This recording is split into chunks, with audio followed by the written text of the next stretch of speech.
Are you all clerk and recorder today? I am. How cool. What is Kelly up to? She's at conference. Thank you, sir. Okay. The meeting of the Custer County Board of County Commissioners will come to order, and let the record show today is January 23rd, 2019. It is 9:00 a.m. I've asked Miss Kathy Clark if she would lead us in the Pledge of Allegiance. I pledge allegiance to the flag of the United States of America and to the republic for which it stands, one nation under God, indivisible, with liberty and justice for all. Thank you, ma'am. Appreciate that. Good morning and welcome, everyone. Madam Secretary, call the roll, please. Commissioner Prince, I'm here. Commissioner Flower, Present. Commissioner Kanda, Here. Attorney Clint Smith, Present. and Deputy Clerk to the Board Brenda Gady present. Thank you, ma'am. Appreciate it. Amendments to the agenda. Commissioner Prince. I do not have any, sir. Mr. I Kanda. don't have any.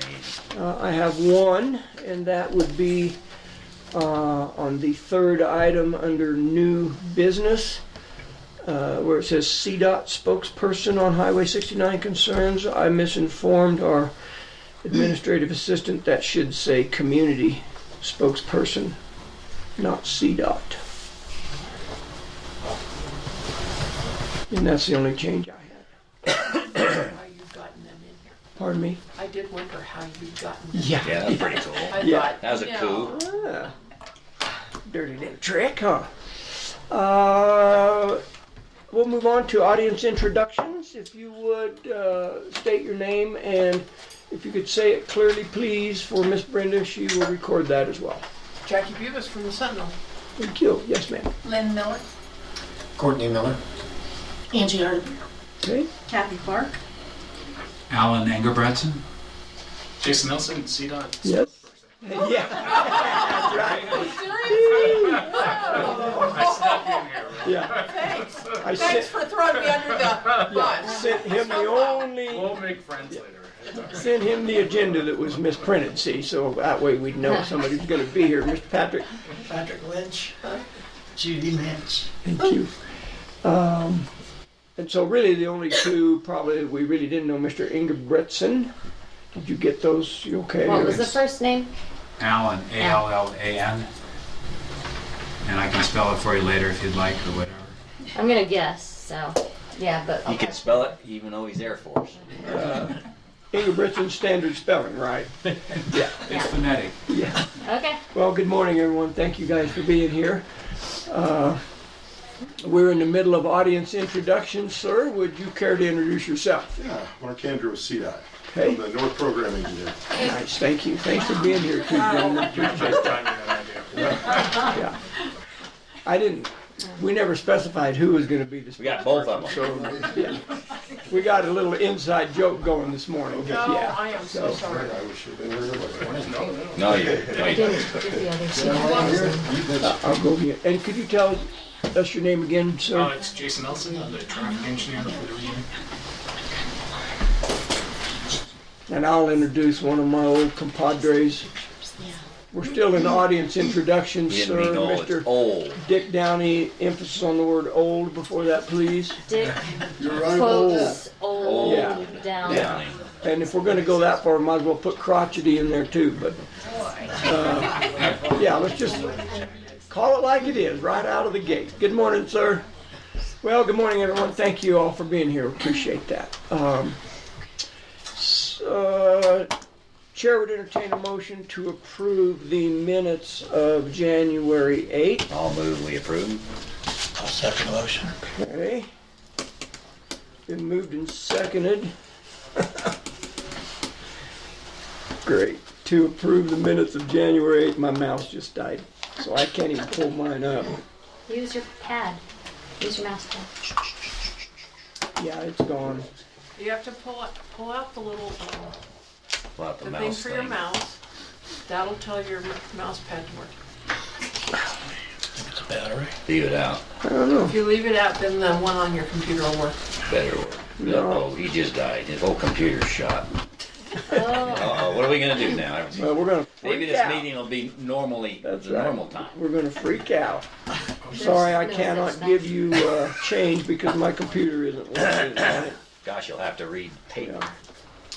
I did just glance through them before the meeting, so any discussion, gentlemen, about the January 8th minutes? We approved a lot of stuff and it went well. That's right. Hearing none, we'll proceed to vote. All in favor say aye. Aye. Aye. Opposed, nay. Motion carries. Let the record show the minutes have been approved January 8th. Commissioner items. Commissioner Canada, would you like to begin, sir? Yeah, I've done a few things along with you and Jay as well on some of them. Upper Ark Conservancy District meeting, we went and represented the county. Went well, I thought. It was a good job that Tommy did presenting everything for everybody, and we had a lot of discussion on the proposed new blue line that they filed for in the district water court. And I guess we probably ought to talk about when we're going to schedule. Aren't they due to give us a PR briefing or bring people up to date? Yeah, it's on the agenda. We'll It's talk on the about agenda? it. Mhm. Oh, yeah, it is. Okay. So that was good. Action 22 happened during the snowstorm, and Charles Staggerwalt and I made it down to Pueblo, and they went over. They're in the process of. There's 22 counties that represent southern Colorado, and do lobbying basically for the state at the state legislature for us. Make sure we get our issues up. They're working priorities for the 22 counties now to focus on 6 items that matter, water being one of them, believe it or not. And so we'll all see what we get the final vote on all of them, and I'll bring it in. And then we made it back that day in the snow, and we've been snowing ever since. That's a good thing for the valley. Strat Plan also been working with Cheryl. We're going to have our first 2 meetings tomorrow and Friday. That would be with the task force, and then there'll be a public. Public's invited to both meetings. 3 to 5 tomorrow, and down at Wetmore at 7 in the morning. So get up early, and if you miss the one up at Tony's Pizza tomorrow, we'll be down at the community center in the morning. That'll be a summary of what the survey has brought to date. We've had over 525 on the count right now, and there's more to be collected that are hard copy that I know for sure. We may get to 550, we'll see. You got some at your store. I told her that you had some. There's some in here too. Yeah. All right. Excuse me. A lot of good response, a lot of variety of response, and we'll be going over what some of those were in this meeting tomorrow and the next day as well, and be looking at what our goals might want to be. And it's always got to remind everybody, this is not a classic survey that you've seen where you get the statistically important number of people that respond, even if it's only 10 for some reason, and therefore we're going to go do X, Y, and Z because 10% said we want to do this and 30%. Yeah, this is an opinion poll. It's for ideas. We've gotten a lot of ideas from everything from breweries to better ranching initiatives to bed and breakfast kind of stuff, and the kind of, it's where we listen to the county. This is not where the county commissioners get a expert from out of town that tells us what's best for Custer County. That's not the intent of this. It's all about our bosses helping develop the goals and objectives for what we think the county ought to lean toward providing our community. We'll talk about that tomorrow. Airport grant, we got to get started on. I talked to Christy Doon about that. There's $750,000 that are up for capital improvement kinds of things for communities like that. We got to compete with all of the rest of the state to get it, so that's going to be iffy. We do have a lot of support from the CDOT aviation branch, and they are supporting lights, for example, on the runway grant for that, and a weather observation system, that kind of thing. So we'll see how that pans out to help support the improvement of the taxiways out there and the ramp that we're doing with OT6. A lot of support from them. Also worked with Bob Jolly and Lynn on sort of how we are going to adjust our vision now that we've got a head jump start on a lot of that. And did you make it out to the meeting the other day? Because I couldn't make that. I'm working on bylaws and went through that before that, but I wasn't able to talk to them. Anything new on that? No, I mean, we'll look at the bylaws. Got a lot of good, some new members, and that's good. The airport's really booming. Talked with Bob, the CDOT rep who was at Pfeiffer. And we may have to reschedule that meeting, and we'll talk about that on our next meeting, because the government shutdowns affected the Forest Service input. And CenturyLink was not able to get their act together in time to go after that CAF grant for the submission, the early submission they're going to do in the March cycle. But the plan still is in place, and so and I did talk with some of the Wetmore people that have the VoIP phone service that CenturyLink is paying for, and it works. They like it. As a matter of fact, they offered to. They're paying the bill for that for 2 years, and if they want to apply it to a different company than HughesNet, they can knock themselves out and get it from whoever, and it's working pretty well. And there's not as big a delay as with the bricks that they got for the direct phone service. So they're happier for now, and they're not content, but they're waiting for the final solution we'll come up with.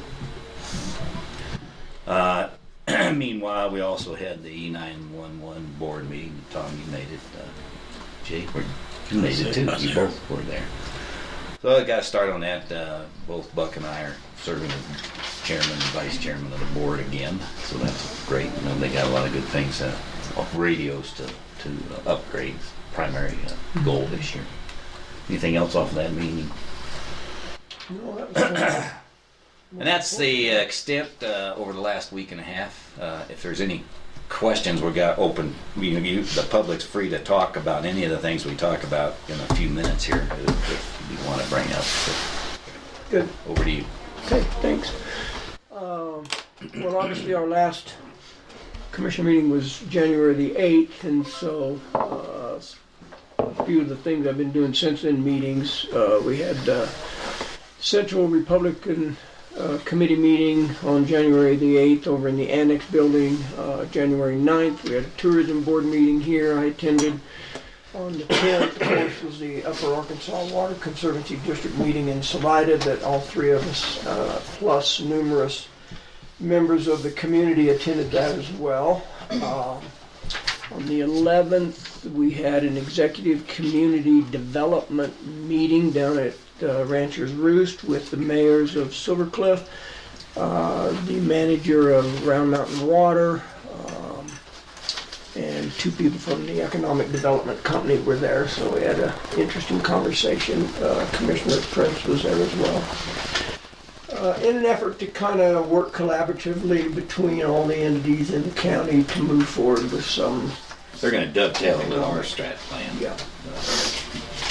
Yeah, that's the idea. They're going to use that same company that we've hired. So, and then on the 12th, we had an Attainable Housing Committee meeting here. I sat in on that. I'm not a member on that, just observed. Then on the 12th, attended the annual Sheriff's Office Award dinner up at the Alpine Restaurant. They did a great job up there, had a good program, gave out their recognition awards, and it was a nice evening. So on the 15th, fire prevention group met for their annual operating plan, which we'll look at today. I believe that's today. Maybe on the, that might be 31st actually. So,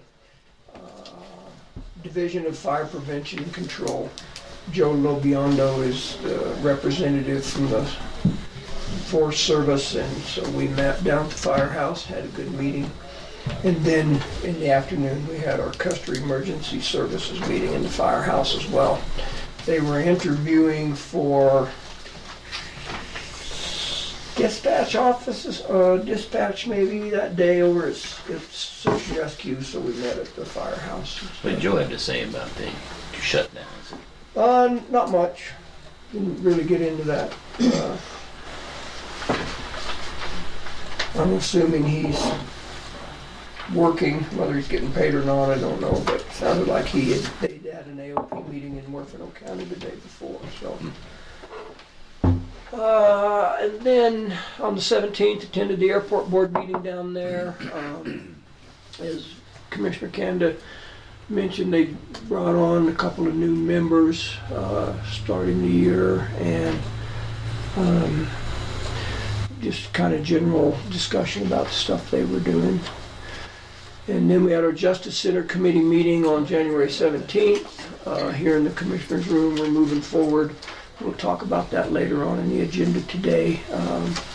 But that committee put the final touches on their request for proposals.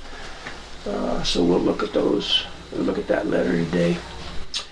And then the 17th, we also had a 911 board meeting over at Search and Rescue. And then yesterday, Planning Commission had a meeting in the courtroom, and I sat in on that as well. So technically, was that the Planning Commission and not Planning and Zoning Commission?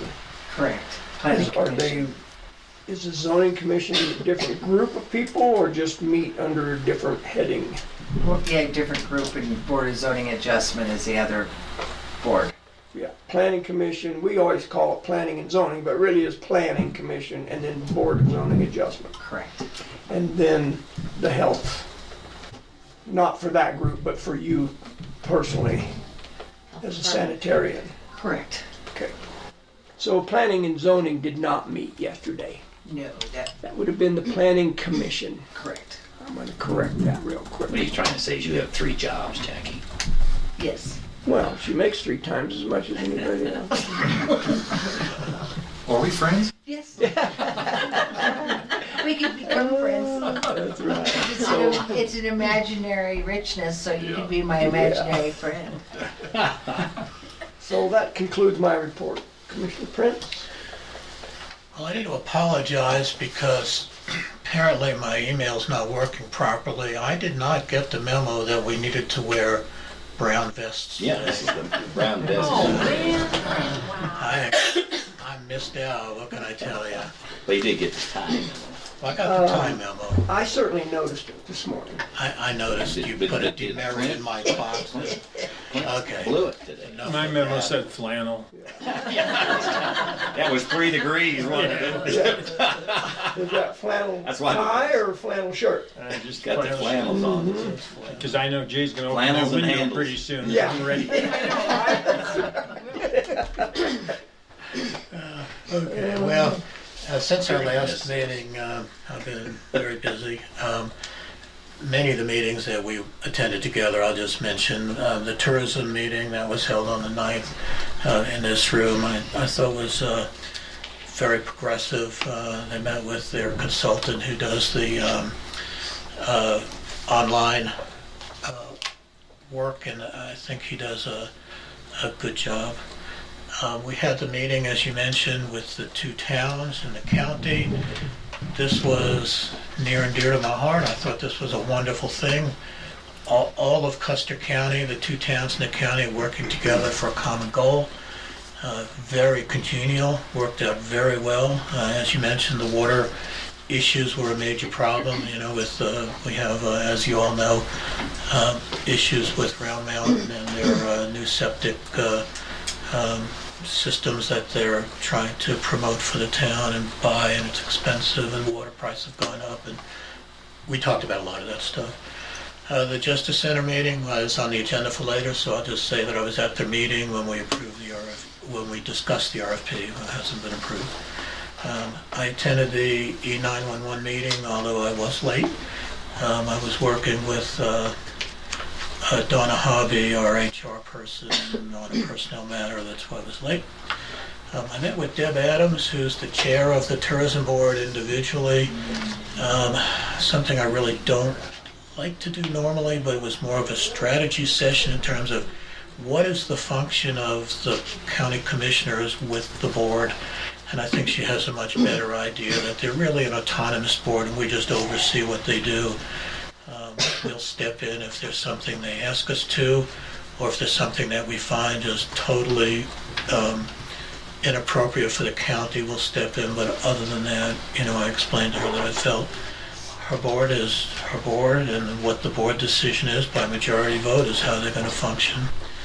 Of course, we all attended the funeral this past Saturday, a very sad time in our community for La Brea. I spent quite a bit of time the last couple of days with Donna Hobby on filling a position that we'll be talking about that's becoming vacant in the near future. We'll talk about that a little later also. I went to the Upper Arkansas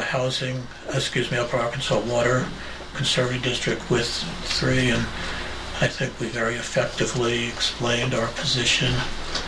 We'll talk about that. It's on the agenda also, but that is a real thorn in our side, and I think all 3 of us have problems with this.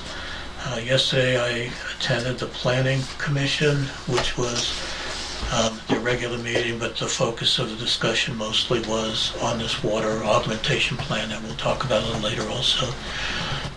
So I've been real busy, and most of it good, some of it, we'll see how it goes.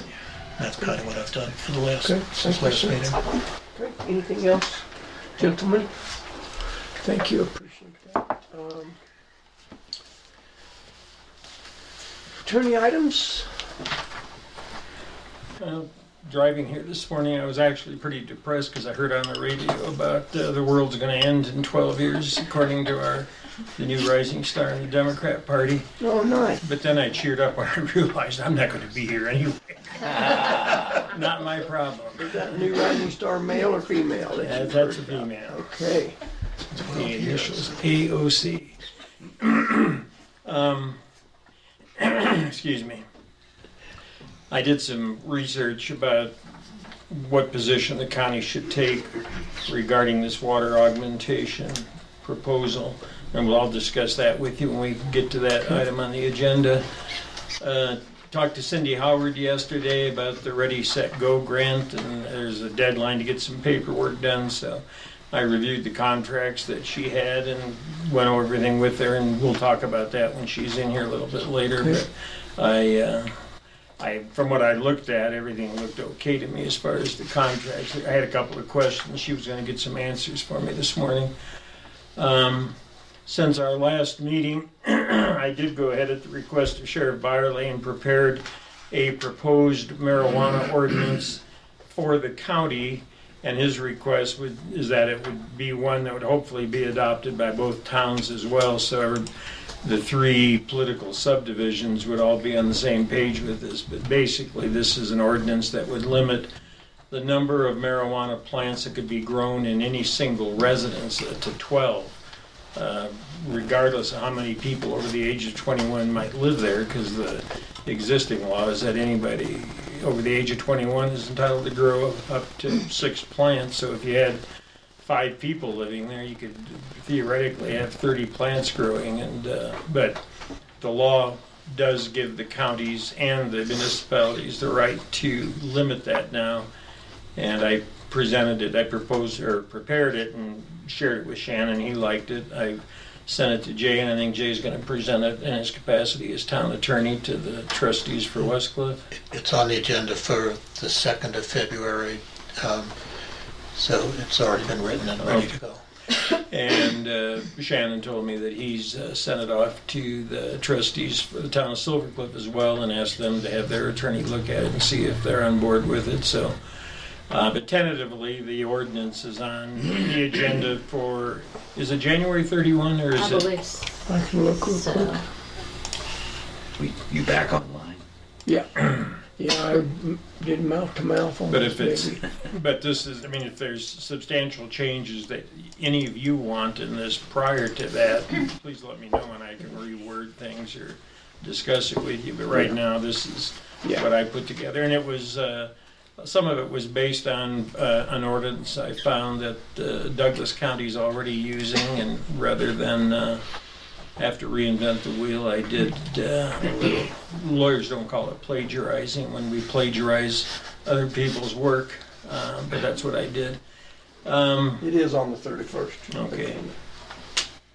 Were we talking about that today? 31st. 31st. Yeah, the 31st. That's And then finally, there's not any reason to be discreet about this anymore because Mark Howard is continuing to harass the county with these frivolous complaints that he's filed. I was waiting to see, he'd been threatening for months to file another civil rights complaint, and he has now, actually a couple of them, alleging, it's the same things that he keeps alleging. He's been doing this for over 2 years now. He alleges he applies for jobs that gets turned down, but nobody has seen an application. And these have all been investigated multiple times by the Colorado Civil Rights Division and the Equal Employment Opportunity Commission. And each time they go through their formal process. I mean, they treat it as if there's some merit to it. I mean, they require us to respond each time, and it's just getting old. So I'm really going to take this on now and respond in a way that I hope will put an end to this once and for all. And I've said this all along, and I don't mind saying this again. I am convinced that Mr. Howard has mental issues. If anybody would read through, I just got it. He's been picking on me, sending me 1 or 2 emails a day for the last week now. And I could take any one of those. And they're rambling. I have one that's 8 or 9 pages long, but if you try to read it, you can realize very quickly it's just incomprehensible. You can't understand what he's even saying, and it's like he just gets into a fever when he starts typing. The words are misspelled, the grammar is wrong, and he goes off on down different paths. So what I'm going to try to do is to either convince the Civil Rights Division, if they have the authority, and I'm not sure whether they do or not, to ask or request a mental health evaluation as a condition of him going forward. If not, there's a procedure I can follow through a separate civil proceeding requesting a mental health evaluation. Mr. Howard, he's submitted his own diagnosis that he's fine, but I've never seen anything that would support that. So it's just time to try to put a stop to this once and for all. And I think I just found out this morning that I'm not sure, I guess I don't want to name the names of other businesses that he's harassing too. I know Jay's got one client that he's been working with, and things are getting out of hand there, and there are other individuals, business owners in this town who've had to deal with his crazy and frivolous, bogus complaints. So hopefully this will help them as well. So I just started preparing. I touched base with CTSI. They don't handle these complaints at this stage. If there was an actual lawsuit filed at some point, then they would step in. But right now it's the county's responsibility to respond to these complaints. So I'm going to be taking care of that, and I'll keep you posted. If there's anything I think is really confidential at this point, I'll do it in an executive session. So there is a way to do something legally to bind it up and stop it. I believe so. I mean, that's my intent on all of this. And frankly, well, I guess I don't want to go into my strategy beyond what I just said already. But yes, I think that it's very clear, and based on my 47 years of experience as a lawyer and as a judge, if I saw documents like this, these emails, and somebody said, I have questions about this person's mental stability, there wouldn't be any hesitation on my part to say, I agree, there needs to be a professional examination done. And frankly, with the way things have ramped up recently and the constant emails that are coming in now, and I'm not a psychiatrist, but it almost seems like it's approaching, it's in a manic phase where he's just going overboard, just sitting there writing things day and night and sending them off without reading them through or anything else. So I would like to try to put a stop to it if I can. And I'll leave it at that. I mean, if he reads about this in the paper, that's fine with me. I want him to know that finally there's going to be some pushback on this, and he just can't keep on doing this to everybody without some consequences. Counselor, before you proceed, can I ask or interrupt here just for a second? And I guess I would ask this of the co-commissioners and yourself as well. Have we kind of by general consent agreed to move forward to go to a court case if necessary? I would ask you for permission on that before I went that step. I'm going to try to handle this through the Civil Rights Division and through the EEOC procedure, because the complaint is filed with both of them. See, because we're going to have to understand how you can put an action in place that would prevent him from doing something in the future, civil rights wise. I mean, it's going to be, seems like that's hard. Well, and that's, take away a right. That's, anybody can complain. yeah, and that's what I need. I want to try to handle this as far as I can. But so far they've just treated every complaint as if there's merit. They do it by the numbers, and the finding is the same every time. You know, they do their investigation. They say they've investigated, and they don't find that there's been any violation, any discriminatory action, without any other findings or anything.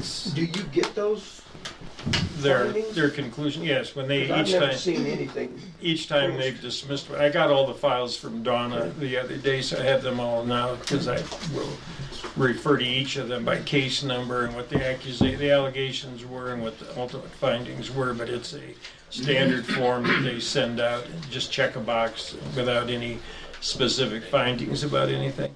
But yes, before, and if it's necessary to go beyond that, I would talk to you about it, because we obviously, It's a big waste of time that keeps going. well, and if we, you know, I wish that they would take the initiative to say that we up there, that they think that, because they've had hundreds of complaints from him, is my understanding, and they don't ever seem to do anything except just process it the way they would any other complaint. But going to any kind of a separate court action would be a last resort, but that's a possibility if I need to. Okay. Well, I think probably there's someone that's sitting at this table, or the tall person in the back in the uniform somewhere. I got Sneaking out included in the the door. emails all of a sudden this last week. Yeah, it's, Yeah, we did.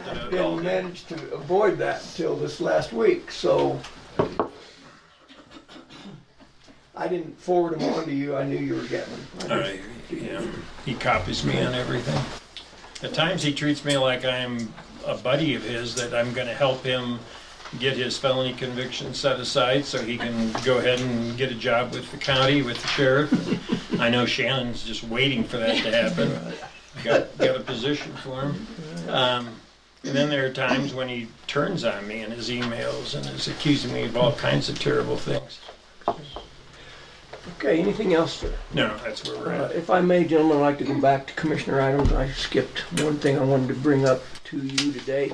Obviously, Mary Katnig, former county clerk here for many years, passed away this Yeah, I last forgot week. about that. By consent, I would like to ask Miss Gady if we couldn't order some flowers for her service, which will be January the 28th at 10 o'clock in the morning at the Catholic bet. Church.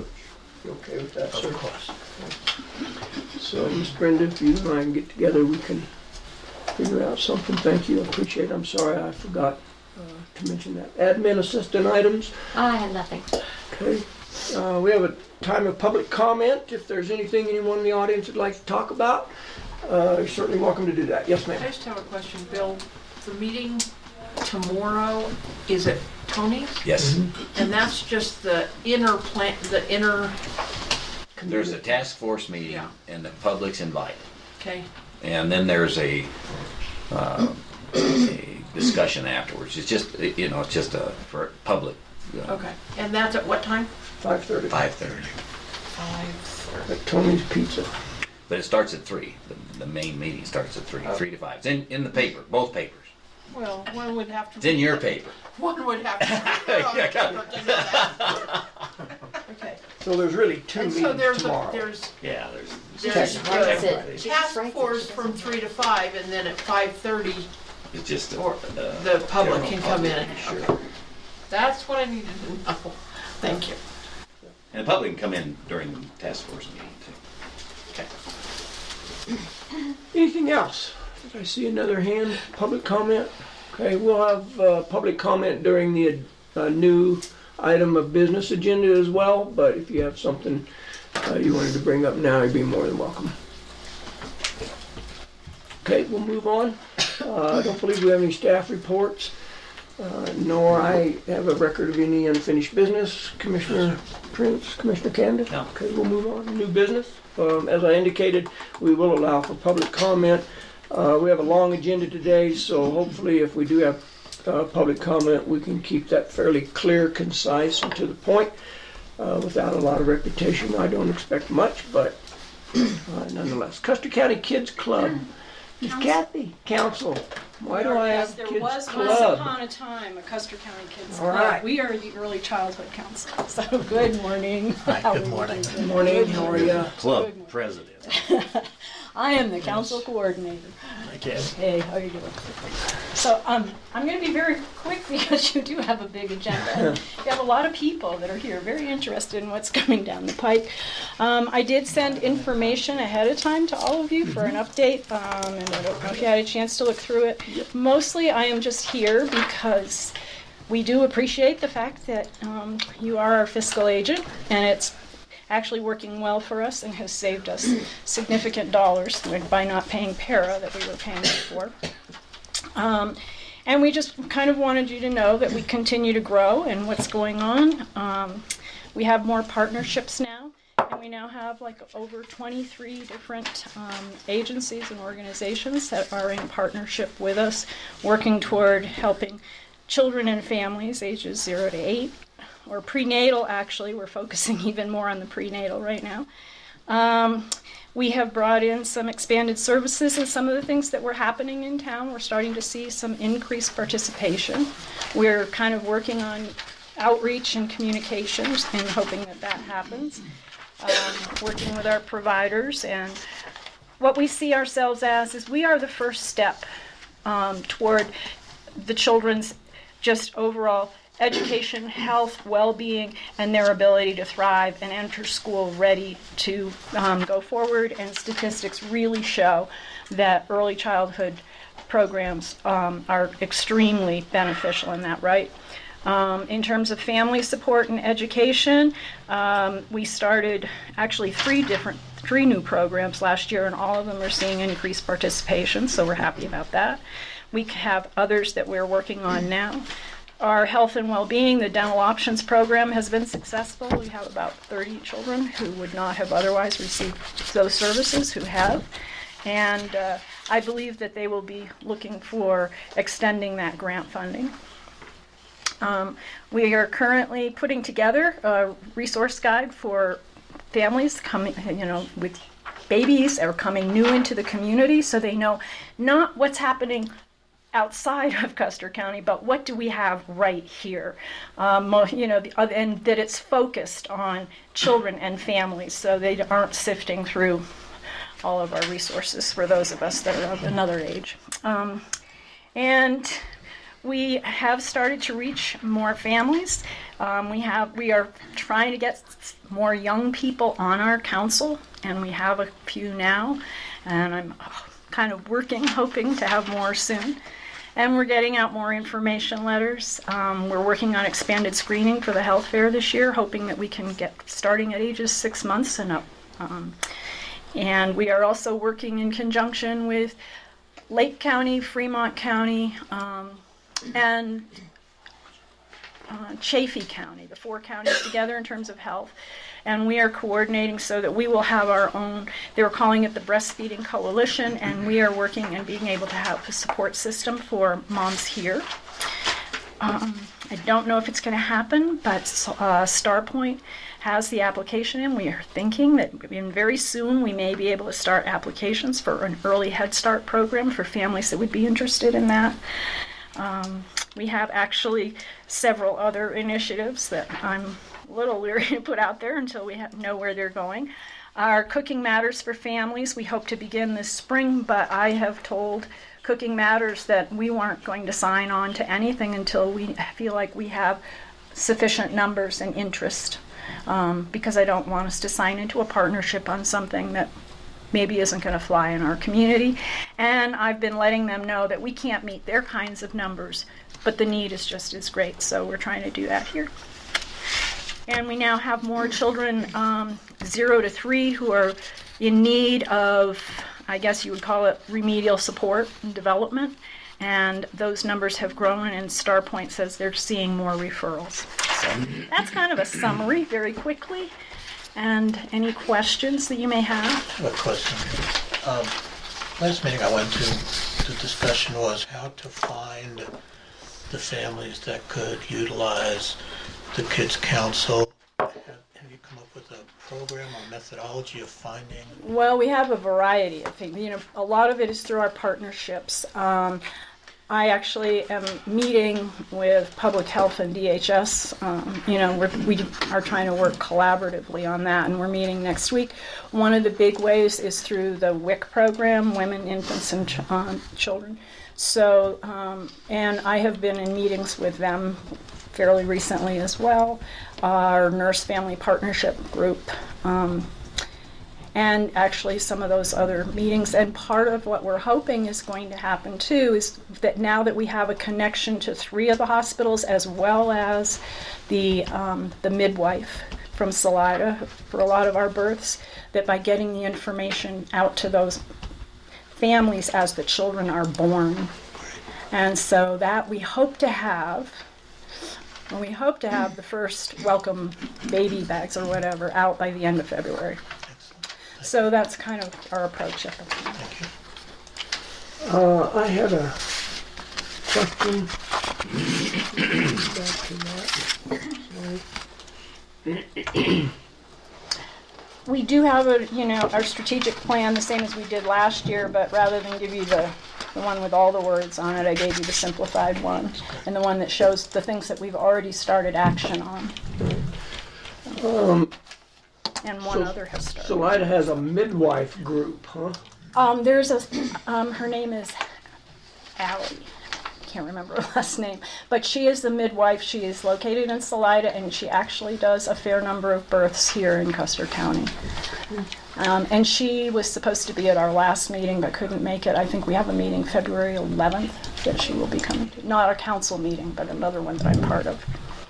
And then I had a question. What is the difference between a supporter and a member? I was waiting for somebody to say that. I thought maybe they didn't look at it. Yeah. A member signs an MOU, and that they are actually working with us, and that they will attend 75% more meetings, and that they have voting power. A supporter receives all of our information, can come to any of our meetings. They have input, they have programs going, they're doing things in the community, but they have not signed an MOU. They don't have an official MOU with us. Okay. And then one final question, CCR and R. Yeah, that is the Childhood Council Resource and Referral. And every county has a resource and referral person. Ours is Angie Shehorn. She is located in Pueblo, and she serves 11 counties in this region, so she's got a wide-ranging. And part of it is because she's also part of the college community. So not surprising that I'm not aware of that. Right. Okay, thank you. But she's also on the council, and she's been a real big help to us. I had a couple of quick ones. Uh-huh. You have 23 supporters / members, organizations. Right. How many people are you providing help with? How many families? How many families? It depends on the program. And we don't have, I would have to go through to try and put a count on all of them put together. But we now have, we don't have hundreds because we don't even have hundreds in the county. Yeah, it is growing. That's another thing we are looking at carefully, is that it looks like numbers may be increasing, the number of births in 2017, depending on which data point you go to. It ranges anywhere from 30 to 38, but typically it had been ranging somewhere from a low of 16 to a high of maybe What's 26. the criteria to So get the service? What makes them eligible? anyone, I mean, it's all, yeah, it's anybody. We are just trying to see to it that these families don't all have to go outside of Custer County to be able to have activities for their kids to do. I mean, one of the great ones is the art guild started, art for the preschoolers, ages 3 to 6, the swim program. Parents are always there with them. Oh yeah, yeah, and they say that sometimes they feel like the parents have as much or more fun than the kids, but it's a great way for our young families to be able to connect. And that's one of the things we hear from the families. And it's not just young families. A number of our children are being raised by grandparents. And so we call it caregivers. Anyone who's a caregiver. And they're there with them. It's not like they go to a class and they're being left with you. Oh, no. And we don't do it. And I think I should clarify that too, is that we act more like the catalyst to get things going or to promote what we know are already quality programs that exist. We try to get the word out. We do what we can to support groups who have ideas of what they would like to do, but we are not trying to do all of this. And the idea being that, if something ever happened and the council didn't exist, all of the things that are in place would continue to go on because they happen through all these other groups that are a part of the council. Good. So, All right. okay. Well, thank you. Thank you. Okay. Anytime. All right. Nice to see you. Thanks. Good luck with your agenda. Oh, yeah. Don't forget Cliff. Oh, Cliff, Don't I'm forget the sorry, guy in the flannel. potted plant. Right. Hi, Cliff, I am so sorry. Clint. Clint. That's my reputation worse. Close continues. friend. Okay. I'll give people a place to sit too. Next item of business, Justice Center Conceptual Design, RFP. Gentlemen, I believe we have copies of that in front of us, or should have. I'll move that we approve the request for proposal dated January 23rd, 2019 for the Custer County Justice Center conceptual design plans and rendering. I'll second it. Been moved and seconded that we approve the Custer County Justice Center RFP for design plans and renderings. Discussion. Yeah, it looks like they included everything that we discussed and fixed, the typos, etc. as well. I think it's pretty Yeah, good. Ms. Brenda did that as we discussed those. I would like to give kudos to the committee for doing an excellent job. I think this is an excellent RFP. The entities that are going to be receiving it obviously have seen these before, but it certainly is comprehensive and it was well done. Thank you, Brenda. Yeah, did really good job on that. A couple questions I have, I guess. Did we end up sending this out to 6 different? We haven't sent it yet Not yet. because I mean, it's sorry. But first, Will we? Is that still, or have you gotten Yes. any new? I sent an email asking if they wanted it electronically or hard copy. I haven't heard any responses yet, so I don't know if they thought I was spam or what. Do both. Yeah, I will. That And- was my plan. And then I see under the scope of work, obviously, we talk about attachment A and B. Those will go with. Yes. We have really not looked at those in context of this, but we knew those were attachments, Yes. so, okay. Good, but currently, I think the plan is, if I understand it correctly, there are 6 companies that will initially be sent this. If we And approve it. we'll put it on the website. Okay. Okay, further discussion, public comment?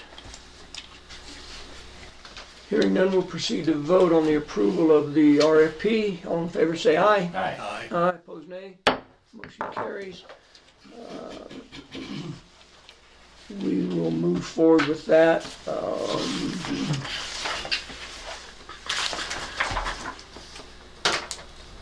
So the next deadline, I guess would be February 15th that we're looking at according to the RFP to get questions back from any of those companies that look at this. So Yeah, March 1 we'll here move forward. or something. That's for submitting the response. Yeah, he's talking about questions. Questions? Yeah. Oh, from the, Yeah. yeah, when they come in to question. Yeah, so if they have any questions about the RFP, the deadline to get those back to us Yeah, is February makes sense. 15th. So, okay, very good. We will move on then. Community spokesperson on the Highway 69 concerns, Mr. Patrick, floor is yours. Gentlemen, if you'd like to come forward as well, you're welcome to do that. I don't know what format. Tell you what, if you want to, because we don't have a lot of room, if you want to stay seated, you're more than welcome to have any input you'd like. That's why we invited you here. So, are you all right with that? We will hear from Mr. Lynch and then we'll move forward, if that's okay. Good. Good morning, sir. How are you? How are you, sir? How's it going? Jay. Mr. Smith. Thank you for having me. You're welcome. I would like to introduce my wife, Judy. She's sitting back in the audience. The two of us have been helped in this regards to the intersection out at Highway 69 South and Rosita and Schoolfield Road, helped by Jackie Hobby, and we appreciate the fact that you also signed the petition that we have been circulating for about the last 3.5 months. We feel that attention needs to be brought to that dangerous intersection. And following last year's fatal accident at that intersection, and another accident with 2 fatalities to the north over 4 years ago, that involved a highway construction worker and the truck driver. We decided to do something, and so we have been circulating this this petition, and you all have seen it, signed it. I'd just like to turn this over for if you want to make a matter of record. We have 461 signatures to date. I understand there's still one floating around somewhere. We haven't been able to track that one down yet, but Very good. it's been a very positive response, and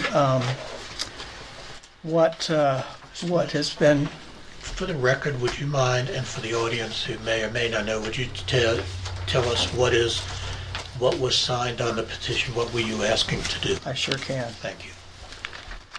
And then while you're doing that, maybe we also ought to explain exactly the area that you're talking about. Okay, So we know sure.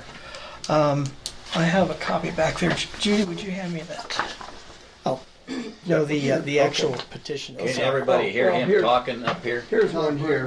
Why don't you, maybe you ought to sit to the side so that Sure. Here's one if you You want to can just. That's what project I'd like toward to do. everybody. That's what I'm looking for. That would be probably the best. Happy to do that. Okay, the petition that everyone has signed is addressed to the Colorado Department of Highways. The following citizens of Custer County hereby petition the Colorado Department of Highways to correct the dangerous intersection of County Road 328, also known as Rosita Road to the east and Schoolfield Road to the west, and that intersection with the Colorado 69. It's become obvious over the past several years that numerous accidents and a recent fatality indicate that corrective action needs to be taken as soon as possible. Because of the limited lines of sight at the intersection, approaching drivers on County Road 328 are unable to cross that intersection safely. Amish buggies using the crossing are especially at risk. There's a bend in the highway on northbound Highway 69, as well as an elevated roadway which limits visibility, and that combined with a 65-mile-an-hour speed limit, all of which contribute to unsafe driving conditions. Statistical analyses have been gathered to support the need for corrective action to be taken. By signing this petition, the citizens and taxpayers strongly demand that the Colorado Department of Highways investigate this dangerous situation and take such action to resolve it. So that was what the wording of the petition. Thank you. Thank you. Thanks. So,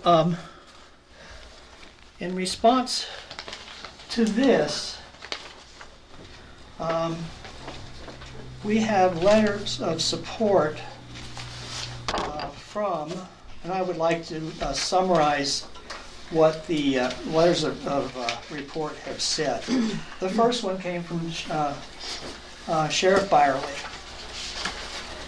And Sheriff Byerly listed hazards. And the hazards include the blind hill, which is immediately south of the intersection. That affects visibility. Northbound traffic approaching the intersection at 65 miles an hour gives little or no chance to see eastbound or westbound traffic at the intersection, especially those vehicles that are turning.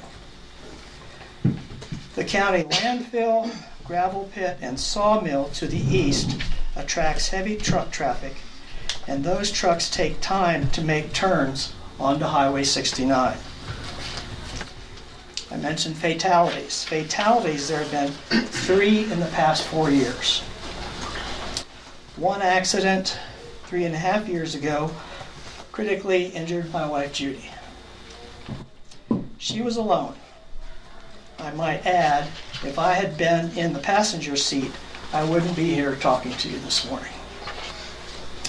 And the young lady, Emily, who was an employee at Sky Ranch, was killed at the age of 19 last past August. And a construction worker by the name of Mosier was killed, and the driver of the truck that hit him was also killed at a site just north of that intersection. Sheriff's bigger concern was this: there is an increase in volume of traffic more than 3 times, which equals a higher potential for more accidents. As a side note, there's an increasing number of speeding citations from out-of-state drivers. All you have to do is check the newspapers. The second letter came from Gary Hyde, who's the Custer County Road and Bridge Supervisor. Several of his points included: they regularly use long truck and trailer combinations that are 54 feet in length at that intersection. And they cross that intersection up to 54 times a day, going east and west and vice versa. His drivers of those trucks require 8 seconds from the time they stop to completely pass through that intersection. There are also ranchers pulling cattle trucks. The curve in the road to the south, which has already been mentioned, and the elevation change limits visibility. Mr. Hyde suggests lowering the speed limit to 55 miles an hour. Oh, I'm sorry, I didn't give you copies of those. We've got that. We've got them. Jackie brought them in this Okay, morning. thank you so Yes, much. sir. Yep.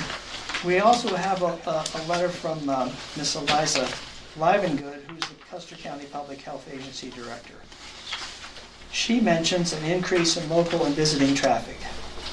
Truck traffic to the landfill, the sawmill, and the gravel pit has an important bearing on the traffic numbers at that intersection. Again, the blind hill to the south provides a visibility problem. Now, she cites a personal experience. She was recently moving here and pulling a trailer with a heavy gun safe in the back of on the trailer. She was turning southbound from Rosita Road onto Highway 69. A pickup heading north forced them to accelerate, causing the gun safe to topple over into the bar ditch. They then had to retrieve the safe with heavy equipment, and that presented another problem and concern for the safety of the people that were trying to retrieve the safe. She believes that There's also a safety issue for first responders that are assisting with accidents, and she herself offers to help resolve the issue. We have Kit Shy with us here today. He's the chief of the Wet Mountain Fire Protection District. We received a letter from him. He cites the increase in traffic numbers as well as speeding.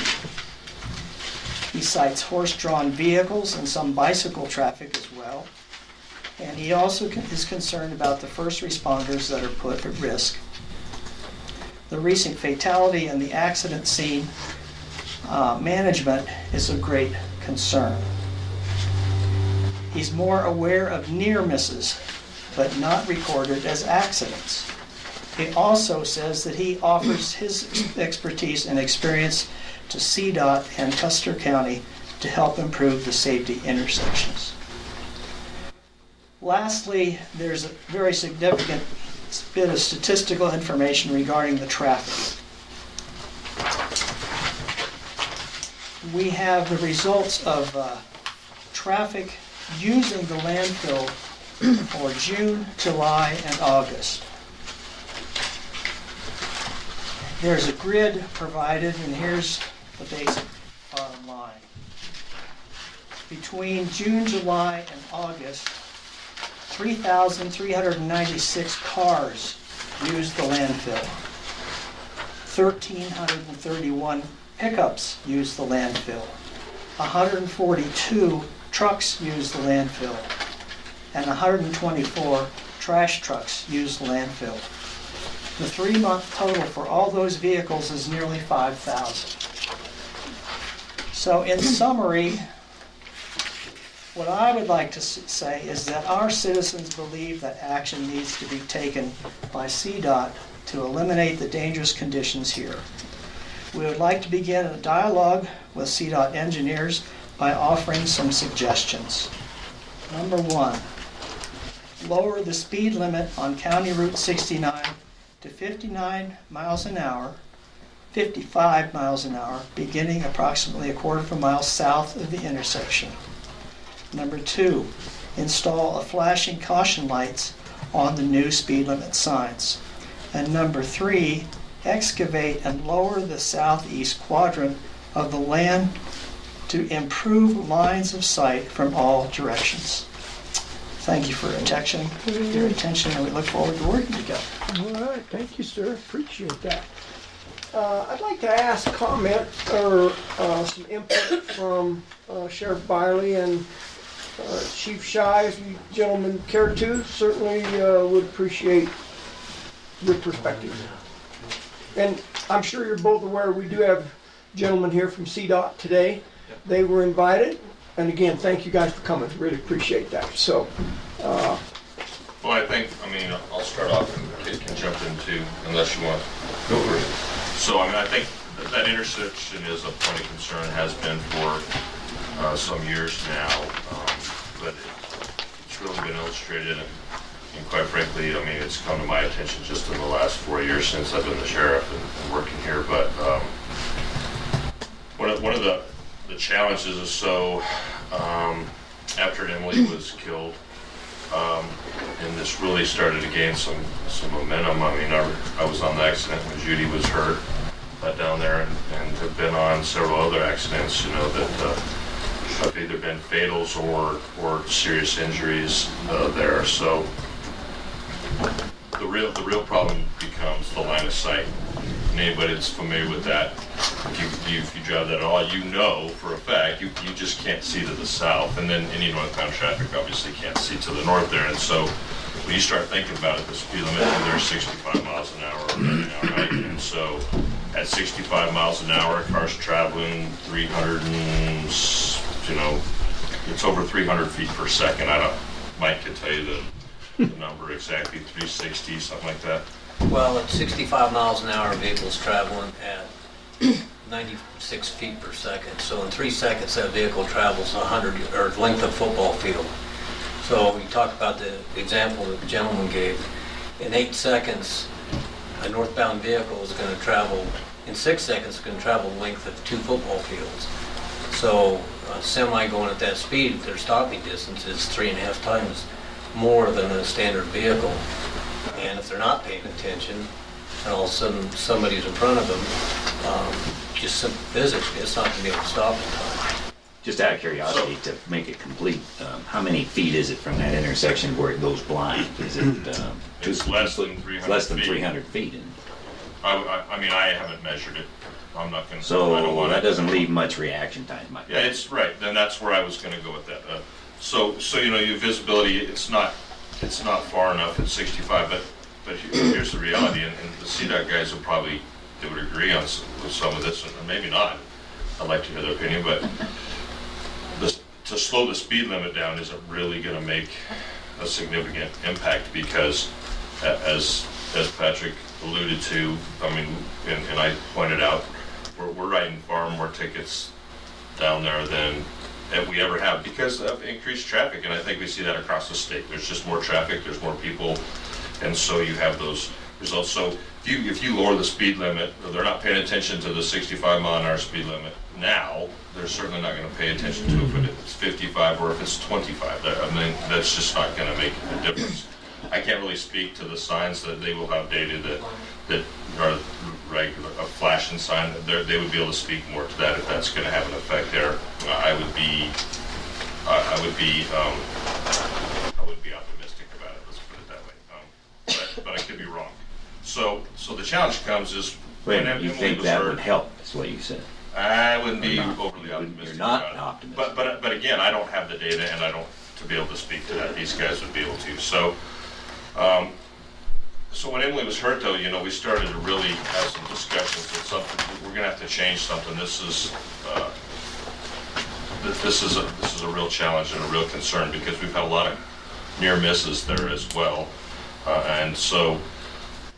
The challenge was, so I sent an email to CDOT to ask if they could give me some data back on the records as far as accidents and fatalities that they've had at that intersection. And I apologize, I don't have the email with me, but Jeremy, and I apologize, I don't have his last name. But I didn't copy him on the email to begin with. He got copied in from some other CDOT personnel, but he came back and without being able to read the email, I don't want to put words in his mouth, but let's just say that he asked what's the big concern about that intersection. He doesn't have any accident data on that intersection at all. So I think there's, I don't know if we were just not clear enough in exactly where we were talking about. I thought we were, but so I think there's a little bit of a separation and, you know, and just communication there as far as where we're talking about, because I've talked to Rich Smith, the captain from State Patrol, and he was like, no, that's not right. And so he was able to reach out to one of his folks, and they were able to pull some data, and they were working on that as well. But, you know, I think it's good to have these guys here, and we can talk about it and work through it together, because it's going to take a collaborative effort. It's to be able to go in there and improve those lines of sight. That's not a cheap fix, and they're going to be, I doubt that they're going to be real anxious to do that just because of cost. But I mean, I'd be glad to hear what you have to say too, and maybe can jump in there. But we've had more than 3 fatal fatalities there, I believe.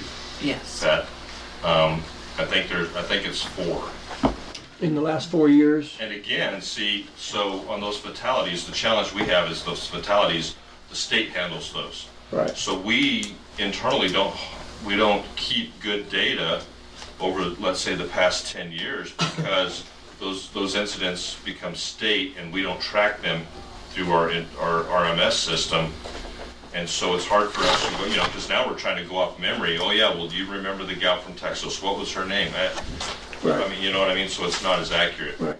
Yeah, I believe his comments were, we've had 3 in the last 4 years. Yeah. So outside of that, But you think it's I think 4? It's 4, but nevertheless, 1 is, you know.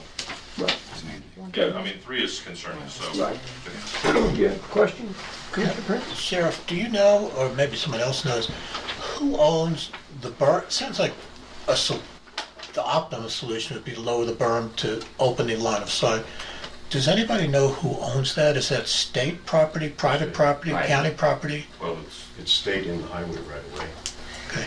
It's And it's private. county by Berkeley. The hump is private, It's currently up for sale. yeah, that corner piece of property is private though. but he'll let us. I'm just talking about to lower the berm. Whose berm is that? Between the fences or outside that of the would- two fences? I don't know the answer to that. And what I'm trying to find is, we agree that lowering the speed limit may help, flashing light may help, we don't really know, questionable. Line of sight, I think most of us would agree, definitely would help. If it was to be lowered, whose land is it on that needs to be lowered to increase that line of It's sight? private property. Private property? Uh-huh. And the guy has it up for sale, and he lives in California. I believe that's where he lives, and I think that he would, Texas, and he would probably, who knows, he might let us. I can't say. I know who it is too, but I think his last name's Light. correct. So if the county approached this gentleman or family, whoever owns it, and gave us permission, and we wouldn't need CDOT or anybody else, I'm asking this kind of as a question. So I don't agree with the analysis that it's Okay. private, only because, Jay, so between the fences, the Yes, sir. state, Uh-huh. and then outside the, depending on how you're talking. That would impact the state Outside right of the away. fences So is then private it's property. both. And I don't know that it would be a viable solution to be able to cut down the private. I think it would have to work in conjunction with Right. one another, because the private, yes, it would increase the line, but then when you pull up to the intersection, I got now that line of sight is gonna go too far to the east, and you won't be able to see down the highway. Right, I think it would have to. Same thing happened out on Copper Gulch. Right. yeah, I agree. Go ahead, I just want sir. to make sure people know who I am. Okay. Because I live on the northeast corner of that intersection. And I've been there for 15 years. And I've seen the changes. And I'll be willing to provide a perspective at the right time. But that's a big hill, just to answer the question. Take It a would lot be a of lot dirt. of excavation. Okay, perfect, thank you. If you don't mind, Kit, let me take some of this comment. Go ahead, sir. Retired State Patrolman, Mr. Downey? Yeah, I'm a retired trooper, but I also was the county commissioner here from 2001 for 8 years. During that particular time, we were very, very concerned about that intersection. And multiple accidents, multiple injuries. We were also concerned with Copper Gulch. Before that, the county was very concerned with 6 Mile Curve That's right. east of here on 96 because of accidents and accidents and accidents. And then I drove all these places, and they were problems. They really were. And visibility on all of them, or speed sometimes. But we finally got them to do something out there on the 6 Mile Curve, but we had to kill somebody first. And right after that fatality, then they went to work out there and solved most of the problem there. The same way with Copper Gulch. Most of you that have been here a long time remember Clark Cook, and he was killed there. And right after that, then they started out there. They increased the visibility and really improved that to where I don't think there's been that many problems since. It may be that some accidents, but we asked them on the on this project that we're talking about right here on the Rosita Road, and we asked them and asked them and asked them to see if we couldn't solve that particular problem, because we were having quite a few accidents out there. And but they didn't do much. Later on, and after I left office, I can say they did go ahead and do some lanes and Put in some rumble strips too, didn't they? yeah, and then they put the rumbles on the. There was a turn lane added. But it's a real problem. How do we get CDOT to do the job? And that's the reason I came here this morning. Because, how many times do we have to get after them to do the proper thing. It's just like that hill down there. It doesn't matter who owns it. You could go to court, can't you, Mr. Attorney, and declare the necessity of getting some more property there on the east side of that. And you talk about decreasing the speed limit from 65 to 55. We'll go back through these distances you're talking about and see how does that really help. Besides that, how many people drive faster than 55 in a 55 zone? Or even 65 in a 65 zone? So there's a lot of problems here we're talking about. Let's get CDOT to fix that intersection, and that's what we're really looking at here. Okay, thank you. Go ahead, ma'am. To make another comment, when CDOT came in and they did the turn lane, which I thought, oh great, now we have our own turn lane, because I use that road a minimum of twice a day. Now, what's happening is most people are coming over that hill going 65, and they think that since they come over the hill, it's a double lane.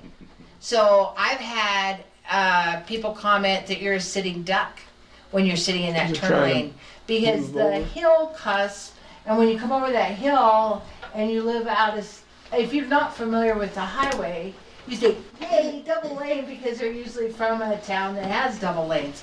Also, it's a school bus route. And also, when you come down Rosita Road and you're not familiar with it, it looks like it goes on forever, because Degrees has these trees, and actually that other road sits over to the side a little bit. And I don't care if you stop at that stop sign, people coming over the hill, by the time you start going across, they might not even think you stopped at the stop sign, because they can't see you at that stop sign. So it's not only the person that gets injured, it's a person that is killing somebody or injuring somebody.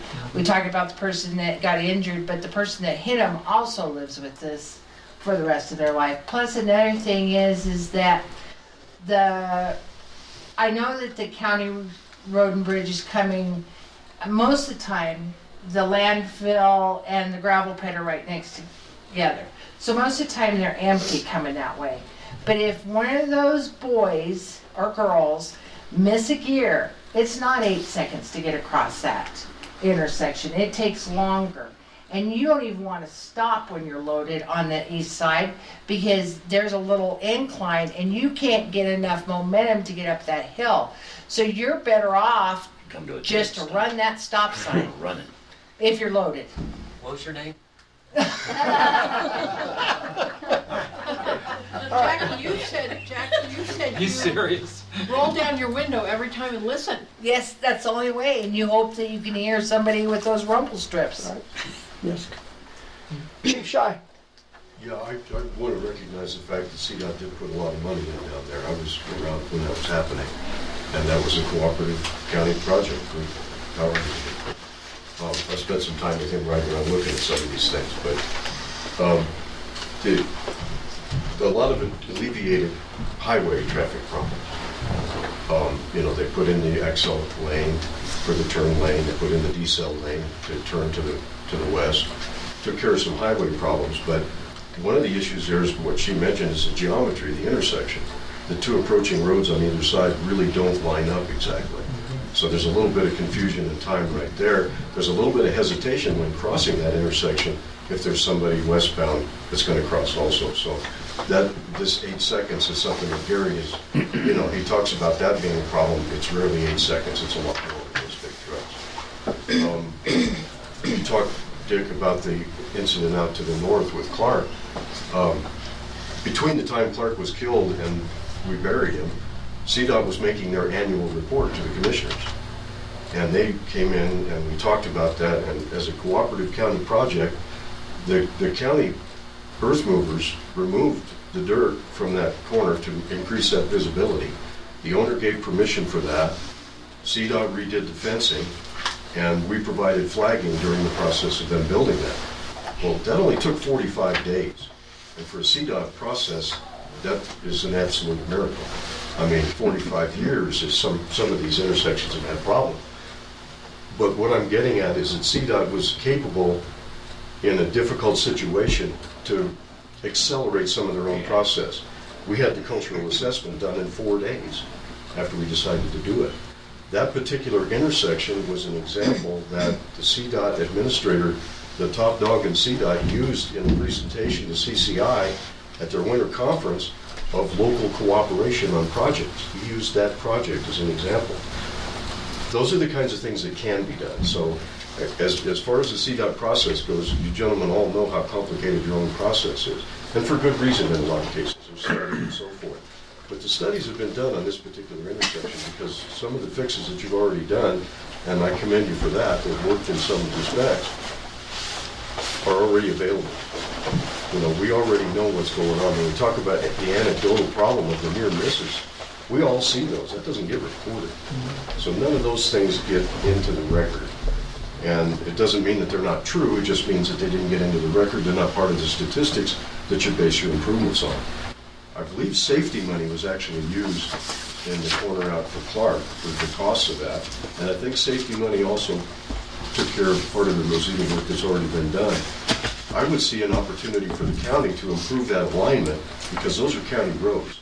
That's something that the county can do to contribute to that, to improve that alignment across there and improve the geometry of that intersection, making it a little bit better for signage. Maybe you can pave it back away and put some stripes on it or whatever that give people the idea on that approach, what they're supposed to do. Maybe turn lanes on those roads. But those right-of-ways can be acquired by the county on the county roads, and some of that dirt work be done and that alignment be changed there to help in this process. So, you know, I offer that. I'm county surveyor now, so I mean, my work would be a contribution to that, if there's some way I can help with that. A lot of data been gathered down there because I've seen the CDOT surveyors down there. There's a tremendous amount of information on that because a lot of control lines were run south when you did the change on the curve right just north of the airport. The geometry on that curve was helped a little bit and it was banked as well. There were 3 pretty major projects that happened in the space of about 5 years up here. 2 of them had a lot of county input and cooperation and help, financially or just our resources. I see a potential for that possibility there. And it'd be, you know, I'm sure the landowners around that corner would be glad to help with that because they've seen the near misses for years. So Thank you. I offer that. And from the fire perspective, we've responded to a lot of calls there. And we are in jeopardy when we respond to those calls because of the same traffic issue. We're shorthanded with manpower, and a lot of times when you have to put flag people back on the highway a long ways to get people slowed down so that you don't create a hazard by working on a hazard, it's another issue for us as well.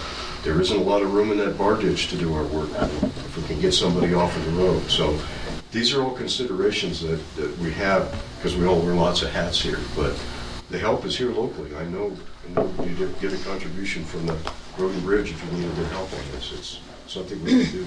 Okay.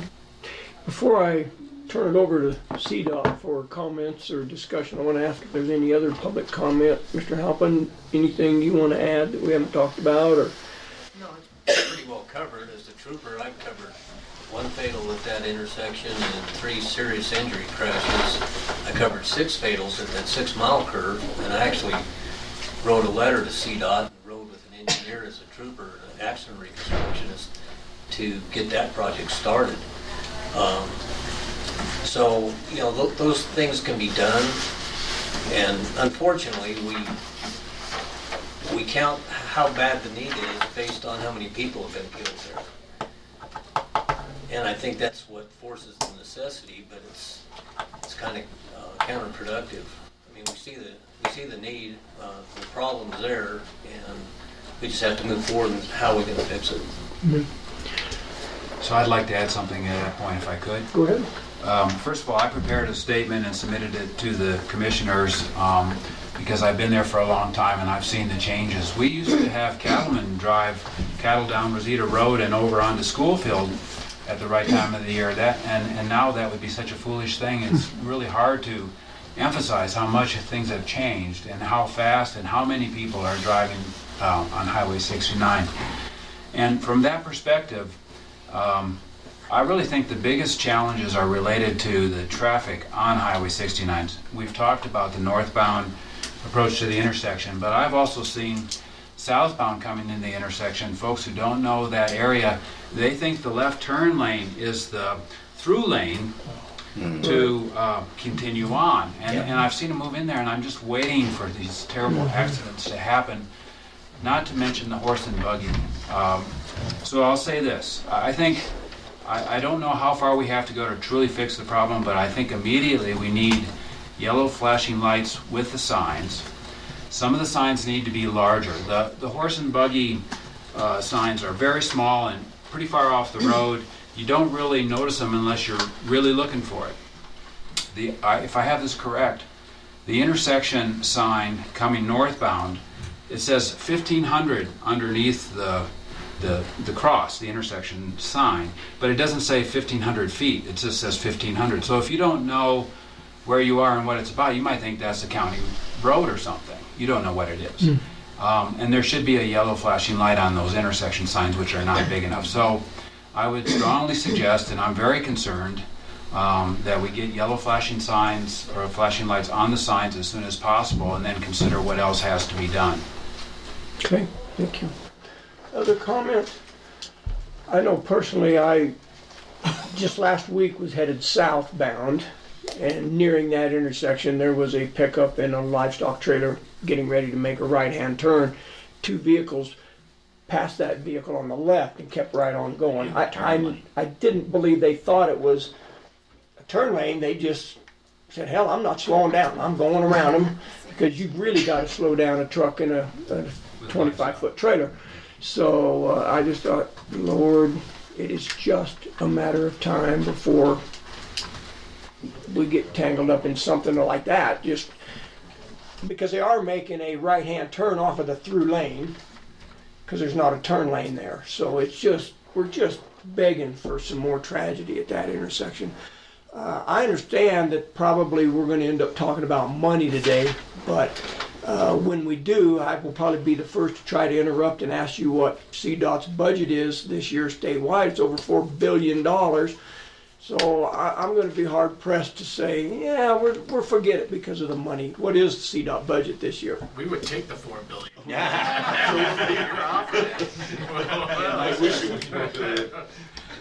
Are we capped at 72 million for capital projects? Well, I'm talking about CDOT's total budget. Well, we have maintenance, and we have a lot of portions of CDOT. So for capital projects, 72 million. million. 72 million.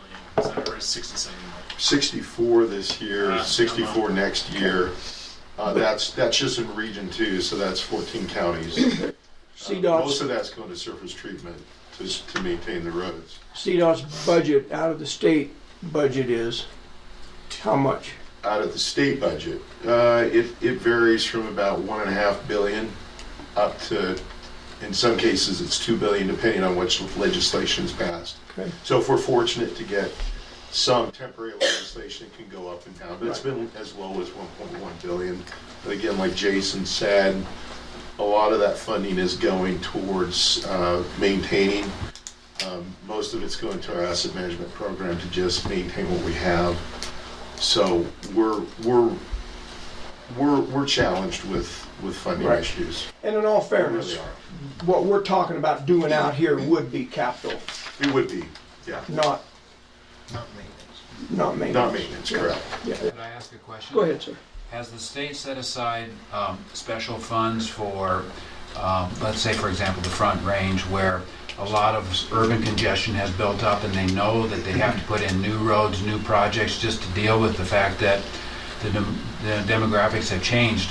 Because that's what we're experiencing here now, believe it or not, in this county, is demographics are changing. And so therefore, is there a special fund that would go for something like this? No, I think our challenge has been, we had 2 ballot measures that failed. We were trying to get those needs addressed, not only for safety but capacity improvements. For example, the Pikes Peak area right now, we have about $2.5 billion of unfunded capacity improvements, and we have zero money to address any of those. So again, we were hoping with the ballot measures we'd be able to address that. So we're extremely challenged with the safety money, let alone our asset management program. So it's yeah, we're in a tough situation right now. But that doesn't mean that we can't try to come up with some solutions here. Great. I don't know when the funding could become available. We can talk about that, but we need to really analyze the intersection and determine the cost. And for the record, sir, can you state your name? I'm Mark Andrew. I'm the North Program Engineer for CDOT. I'd like to hear what they got to say. Well, that's what we're going to do. I'm going to ask that, gentlemen, I'll give you the floor.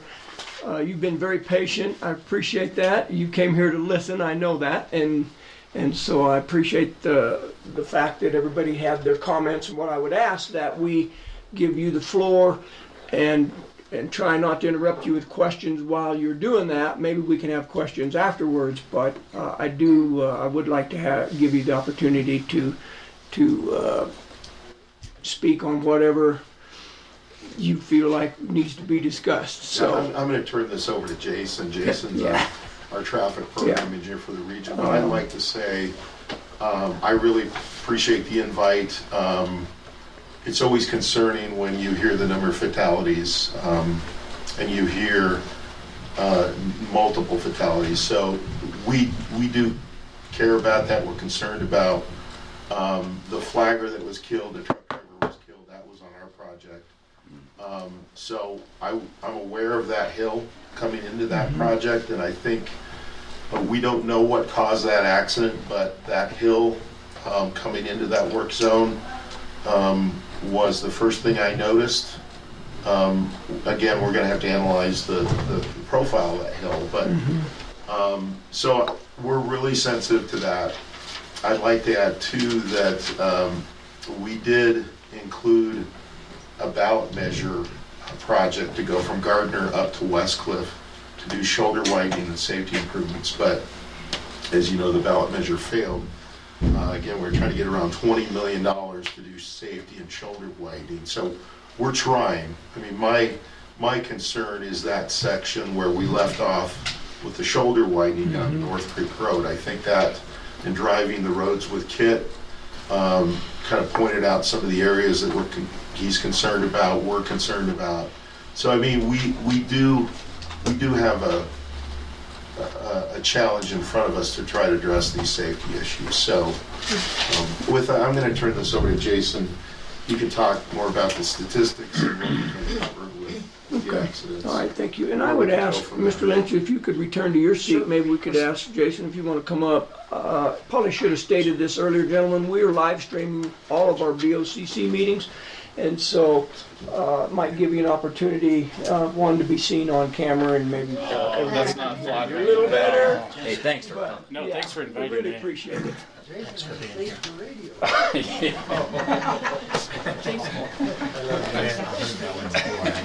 Nelson.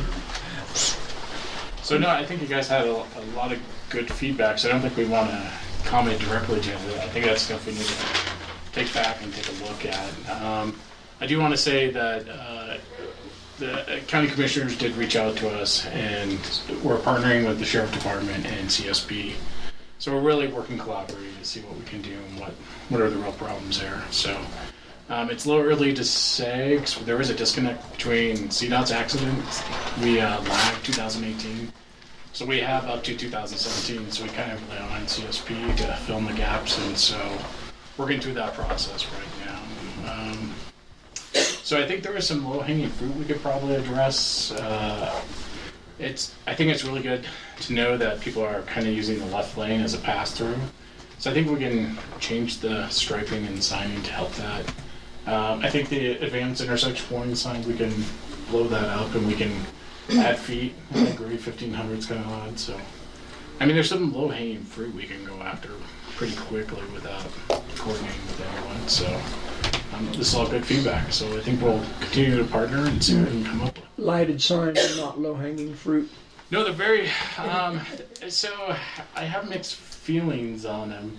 So depending on the sign, you find they're pretty effective for 4 to 5 weeks, and then everybody gets used to it. Yeah, and they're kind of going away. So I really have this kind of mantra, I only use them when it's really, really needed. So if there's really a dangerous thing that we can't fix, and we all know about it, and it would be a good case to use it. It would be pretty expensive to obtain power even on the solar there. It's kind of, so I don't know how effective it would be. Solar panel? Yeah, we could try it, but then if everyone gets used to it, you know, so if I try to retain those for something really, I don't. Can I tell you that when Emily got killed, they couldn't land Flight for Life because of the fog, and it's a low area that I think a flashing light would be wonderful because there is a lot of fog. You go down there, and when I come to town, I come off the landfill, and that fog is just laying in this valley, in this channel. And I know that, but see, if I'm not paying attention and it's foggy, that flashing light, I'm gonna see it and hopefully go, oh yeah, I have to stop. And I'm That just, flashing light does work out on 6 Mile Corner, whatever you want to call it. I have a different name. and then growing we up. got so many people moving here that are using the landfill that I do believe that a flashing light, because if you lived here, you'd see how the fog, because we always say, oh, the fog's laying in the valley, and it covers up, and I think a flashing light, yeah, you might think it'll work for 6 weeks, but you don't know the statistics. You probably do. I didn't mean to say I'm that. just a number guy. I didn't mean to say that. Don't hold that against me. But I really do think that a flashing light would be wonderful. Okay, Okay, that's good. let me interject for just point of clarification now. I believe the flashing light you're talking about, Jackie, would be viewed coming from the east to the intersection, correct? Both sides. Okay. No, I want the flashing light on Okay. Rosita Road and Schoolfield Okay. on your sign All where right. it's got the crossroads, and then you got the That's stop right. sign. That's where I'm headed. If you put a So- little solar sign on there, Right. how much are those? So, Miss Jackie, first of all, that wouldn't be under their purview. Yes, it is, because they're both their signs. It would be Because on the county roads. No, it's on the county road, but that's their signs because the county road boss said that we couldn't put a flashing sign on that because that was owned by the state. So Because I had a person that was gonna do a fundraiser for a flashing light. No, I think the advanced intersection warning signs are on the highway, I think, yeah, that's where. but you're also it should be too. requesting for the county roads to also have. So that'd be 4 signs. Is that what you're asking for? I'm asking for everything, sweetie. 6 signs. So I'm asking Go for ahead, sir. Yeah, I thought about this a lot when I became aware that we were going to get a chance to talk about it. This is anecdotal. We'd like to get some hard data on it, but a large number of folks are coming from Texas, driving north to their second home destinations or whatever, or they're moving to this area, and they don't have a chance to recognize that the intersection is there. The rumble strips going northbound to the intersection are worn. So what used to be pretty noisy and noticeable some years back when you put them in, and that was great, they're not as in good a shape now. But more importantly, that intersection light there that says, hey, you know, maybe you ought to step off the accelerator a little bit and be cautious as you come into this area. That sign is not standing out enough for people to get ready for something. And so I think that the yellow flashing light should be on Highway 69. I don't have a problem with the county roads. I'm just saying I think the problem is with people traveling mostly northbound on Highway 69 for the See- reasons that were mentioned earlier on Right. speed. Here's the disconnect to me. You got a stop sign here, and you're saying that's not yours. This is the county road, Rosita Road, because Gary Hyde, the road boss, thought it was yours. Maybe him and I had the disconnect. No, the stop sign's ours. Stop sign is ours. So How about that four-way? The advance, That's four-way. Isn't the that intersection yours? warning, no. So if that's You got the stop sign, then you got the. so the advance sign to the stop sign is not ours. The stop Okay. sign is ours. And that's where the light would need to be if you were going to put Back up. The advance Yeah. one. Okay. Which would be on county. Okay, so then you're coming down Rosita Road, and where am I? Oh. Rosita Road, and then you look at Schoolfield, and Schoolfield doesn't line up. So you actually have to stop at the stop sign, and it's a weird little ditty right over here. But how much are solar signs? I don't know the top of my head. 2,500 to 4,000 depending on That sounds like a On the pretty sign. good price. Can we Trust do me. a GoFund? No, please don't. Make them embarrassed. No. Okay, So go that- ahead.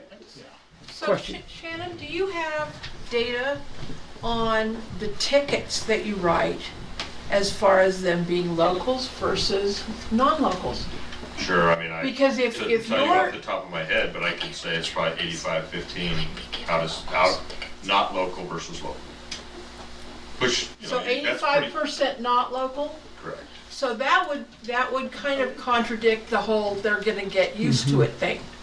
Because the only people that would get used to it are the locals. That's right. And they kind of know about that corner. I mean, not that they don't blow through there, but if 85% of the tickets that are being written are to out-of-staters or not local, then they don't know about that intersection. So I'll commit. We'll do the flashing beacons. Hold on, I need to get this recorded. It is recorded. Yeah, it is So recorded. Twice. upgrade the advanced warning signs. So Thank you. make them larger. Thank you. Thank you very much. Go ahead, sir. I'm the maintenance supervisor for the area. I maintain the roads. And could you give us your name, sir, Mark for the Crochet record? with CDOT. Okay. And I maintain what's already built. But sitting here listening to everybody and their concerns, you know, you want something immediately, you want something done relatively quick. Have you considered moving the county roads further to the north and making them align better? And that's what the fire chief, Mr. Shy, just told us, Chief Shy just mentioned. And that's something that I think needs to get looked at. I agree with that question. Yeah. What do you think the alignment out of alignment? 20 feet? 30 feet, maybe? Not even alignment. No, but- I don't know where you Just are. move them both Further to roads the further. north, you eliminate I don't- increased visibility. I don't think the alignment. We can't move for it the that county far roads north. coming, I don't think that's really an issue. Being I possible. That's not an really issue. don't. The issue Across is your the site property. distance coming up to you. Right. Move them roads further to the north, Right. increase the site. I don't disagree.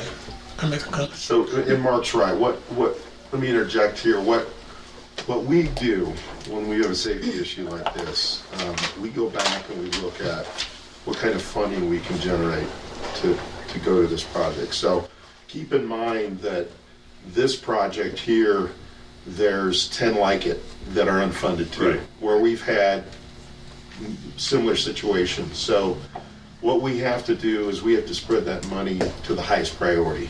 So this could be a high priority. We haven't looked at the recent accidents. So we look at the cost of the improvement, and then we look at the cost of the accident. And it's what we have to do to make sure that we put the money in the right places, do the most good. So that's what we want to do. So if we can create a project here, a long-term project, and we can find funding for it, the options could be moving the intersection, it could be lowering the profile of the road, adding more turn lanes, things like that. So that's what we'll look at, the cost of that. With that said, that doesn't mean that we have the funding to do it. We've got a safety program where I've got about 10 safety projects that we're working on right now, similar type of situations.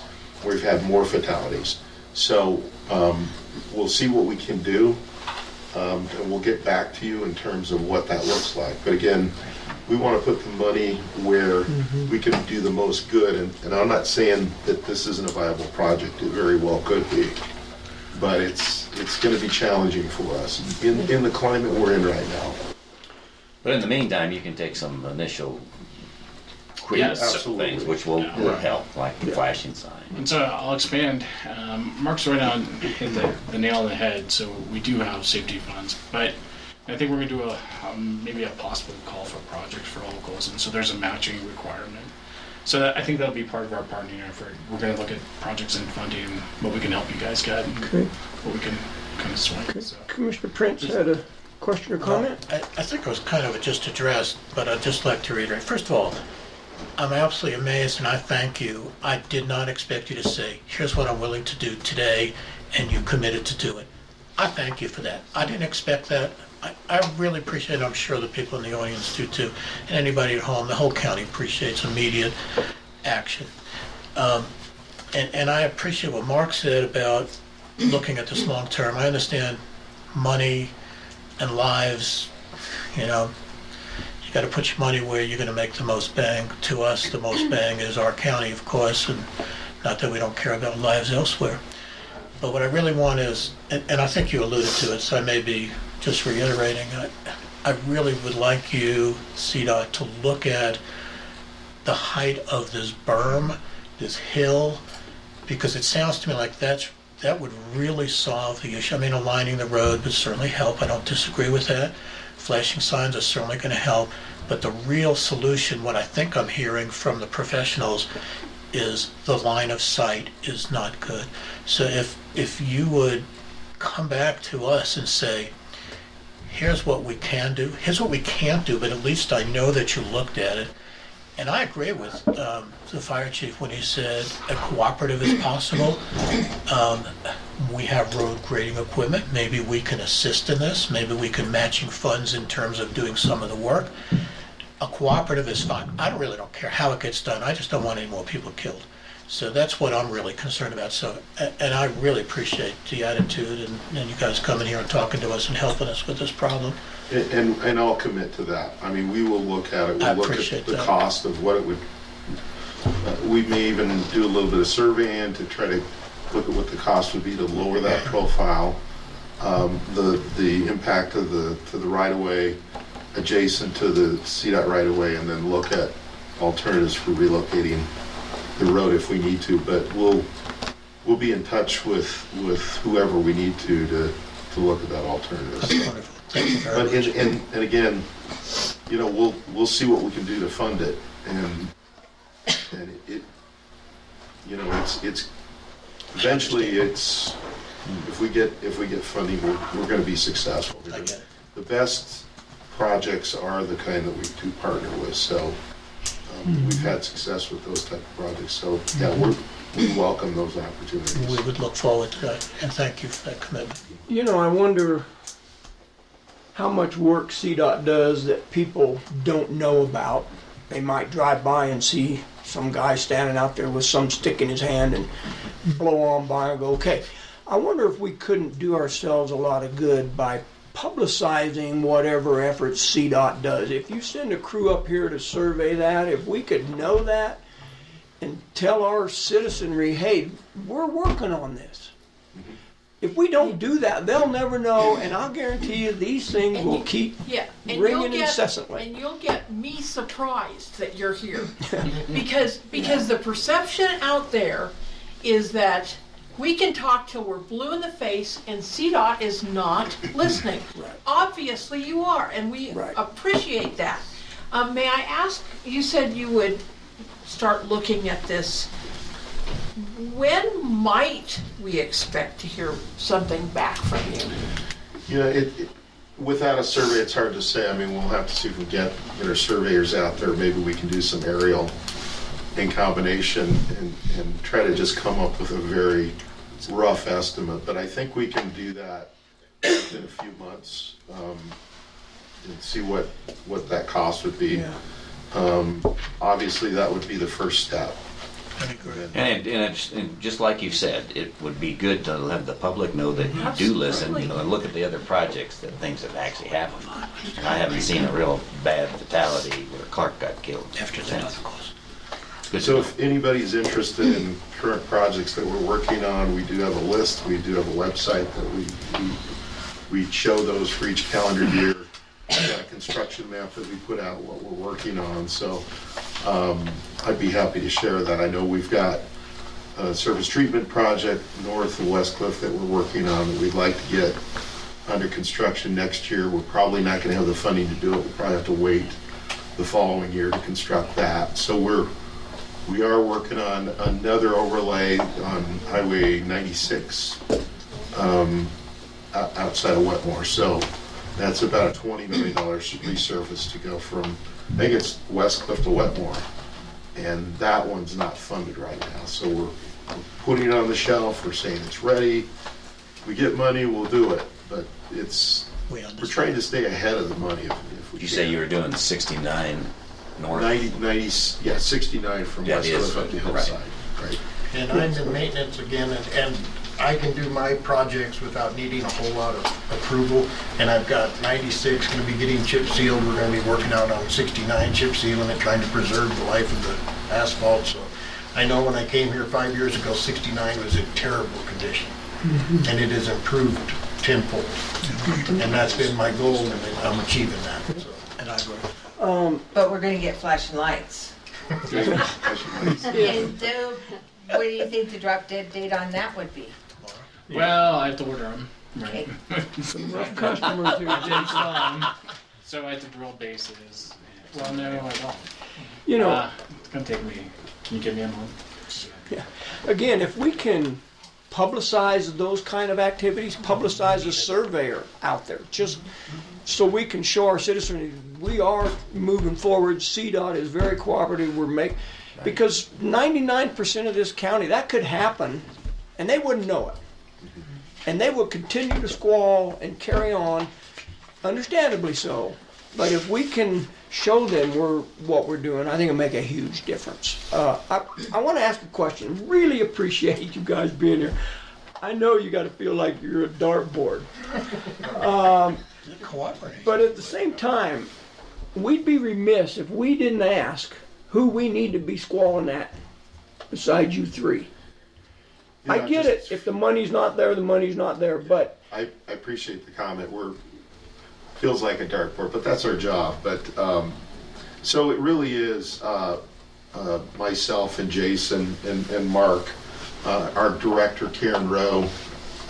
She's in charge of Region 2, which is that 14 county area. She couldn't make it today. But if you have any questions, you can go through Jason or myself, or if you have any maintenance concerns, Mark here is available as well. So either way, between the three of us, we'll try to get your questions answered. And if you'd like us to come back and present findings, we can certainly do that to the. That would be great. I'm just craving a chance to yell at the new governor.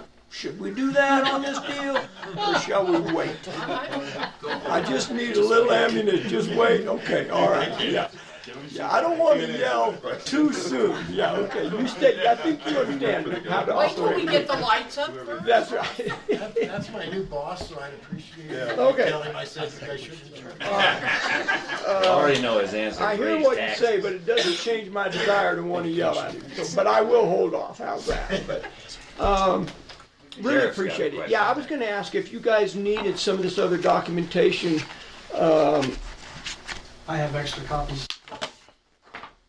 Maybe the letters. I don't know if you're interested in that as well, or Yeah, give them the list. Give them I've everything. written on mine. So, I have not written on mine, but I would like another copy. but Jackie, you can make another, sometime next day or two, to make a copy. I think Patrick has extras. yeah, he said he had that. Thank you. Thank you. Okay. I got it. Thank you, I got it. Just absolutely want to thank you guys. I know you all have busy schedules. I really appreciate you responding to the invitation. I didn't really know who to talk to about inviting who the first place, but certainly that email got passed on to the right people. Really appreciate that. I know we've met before. We had a meeting last fall and talked about highway safety as well. So it's not that I know as commissioners, we certainly do not have the attitude that you guys don't care, that you're too busy to come up here to West Cliff, that you don't think this is an important problem. I don't believe that for a minute. I think you truly do care about what we're doing up here. Yeah, in fact, the meetings I've sat in with you guys, I've been impressed that we just don't do it often Right. enough. I would like you to let somebody in Custer County rate your projects. We'll get the rating right. There won't be any question about that. Jay is very nice in saying that we care about everybody. Well, okay. I'll leave it On at the that. record, say you don't care if people get killed in another county. You're paid to care about Yes, sir. Mr. Byerly. Jason or maybe Mark, what do you guys think about, and I could be off on this, so you know, and I know you agree with this, so the more signs you put up, the less people pay attention, because signs work to a point and then Yeah, we're it's off. overloaded. So I've seen in the past, you know, where you have the dangerous intersection sign. Do you see that there might be any merit, more specifically from the south headed north on 69, to replace maybe where that where it shows the intersection, maybe instead replace that sign with a dangerous intersection sign? Would that give any merit or not, in your opinion? So it's not a federally approved sign where you can't use it. Oh, okay.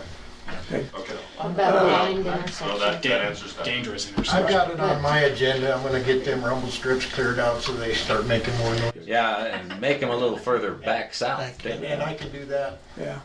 You know, I wanted to throw in too, I think this flashing solar sign near, we call it Hay Corner, Jones Corner, 6 Mile Lewis Corner. Corner. I think it is very effective still, Dead Man's because we don't see that a lot in this county.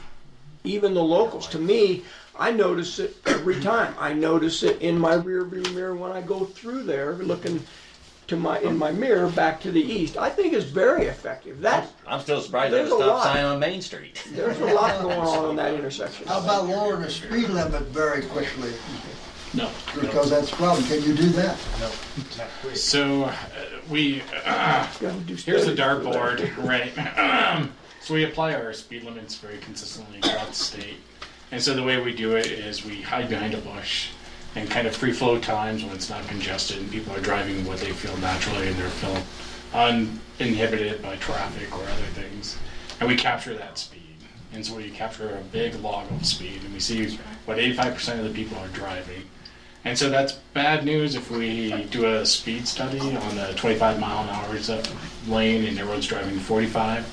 By state statute, we raise that speed limit to 45. So our intent's not to create a speed zone because we find with speed differentials, accidents go way up. Mm-hmm. So if we force people to drive a speed they're not comfortable with, they tend to bang into each other a lot more. Makes sense. Interesting.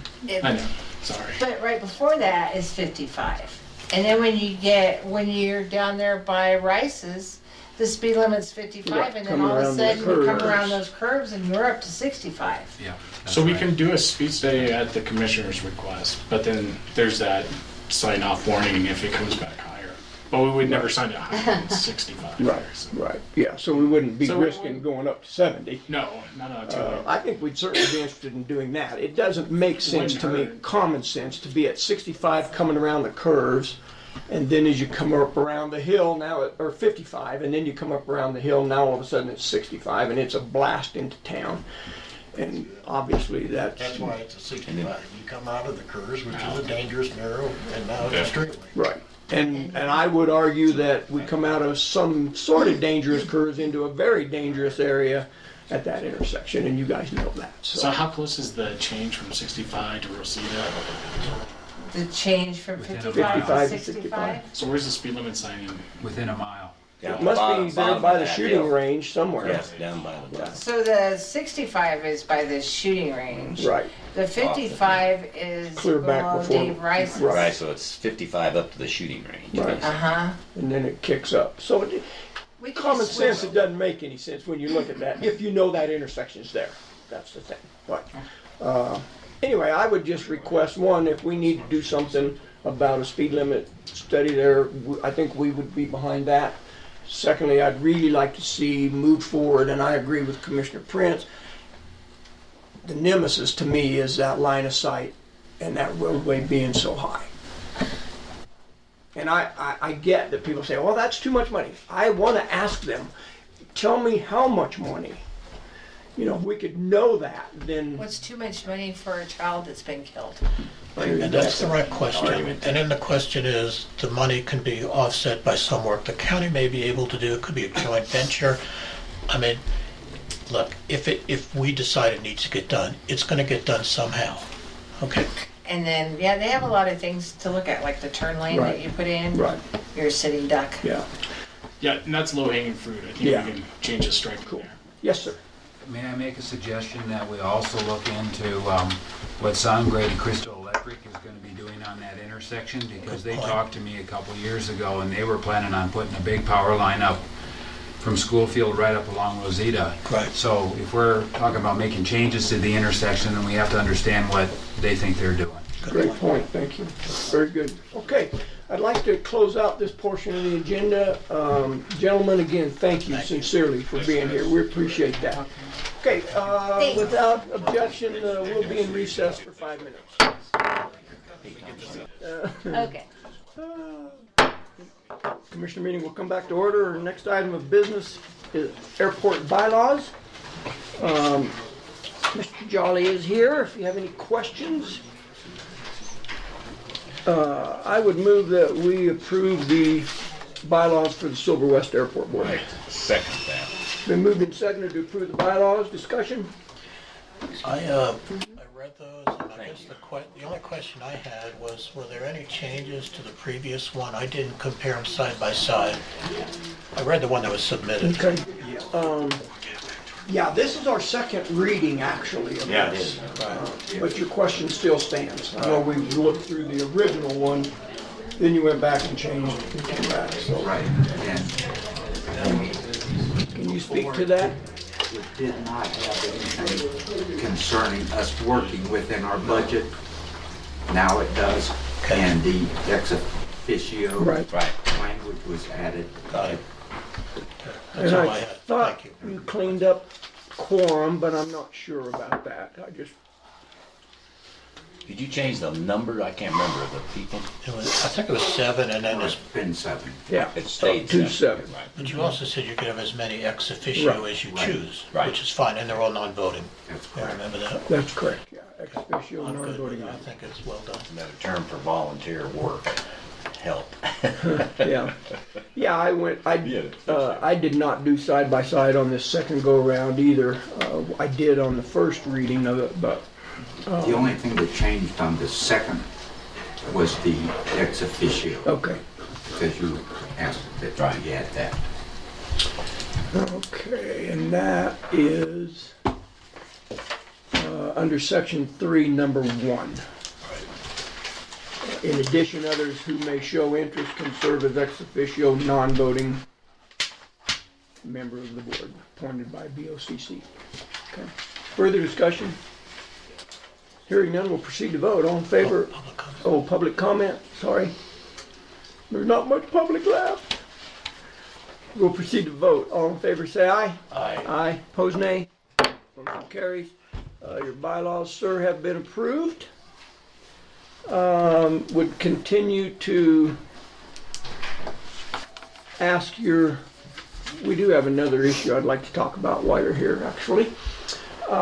Continue to remind your secretary to forward your approved minutes to this office or to the IT office so they can be posted on the website. Okay.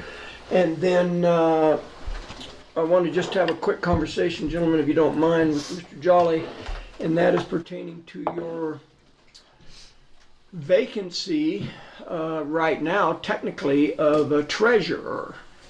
Because we did not appoint Mr. Anderson back onto the board. That's correct. And then at your last meeting, you did not have a quorum, so you were not able to appoint a new treasurer.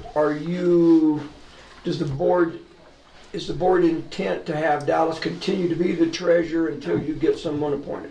No. Okay, because he had requested or brought in, Yeah. you had a conversation about vouchers. Yeah. You're gonna handle those from here on out until you get a treasurer.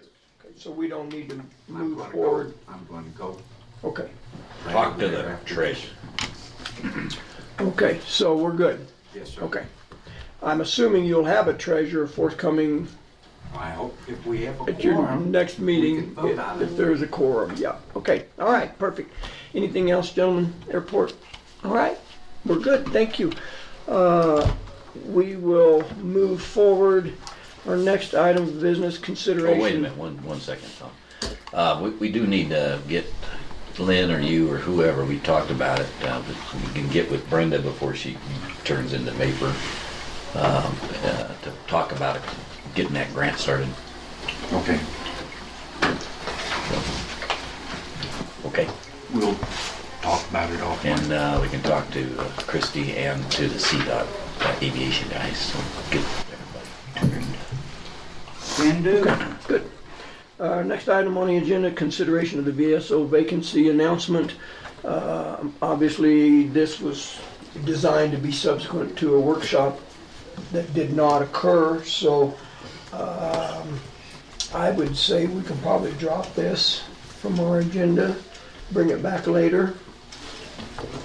I'm fine with that, but I couldn't find an announcement for me to review. Was there one after? There's not been one posted to us yet. Okay. Donna has it. Got it. The language in that vacancy announcement's a little funky because it speaks of an assistant, a spouse of a veteran could serve as an assistant VSO.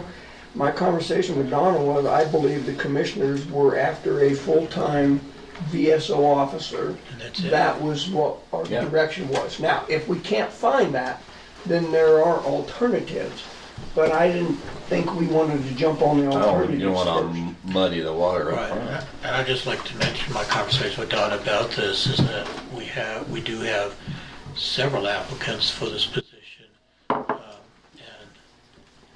just looking at, resumes, I think one or more are viable. So I think we have some options that'll work out. If you gentlemen are okay with, because the intent was today, had we met before in our workshop, Right. was then to approve a vacancy announcement. I think we need to approve I'd like to it. move forward if we can. Can we just direct Donna to write up an And announcement? let us, I think we need to get it out ASAP, so I agree, let's ask her to do it, but I'm concerned about what you're referring to as ancillary people working in that office.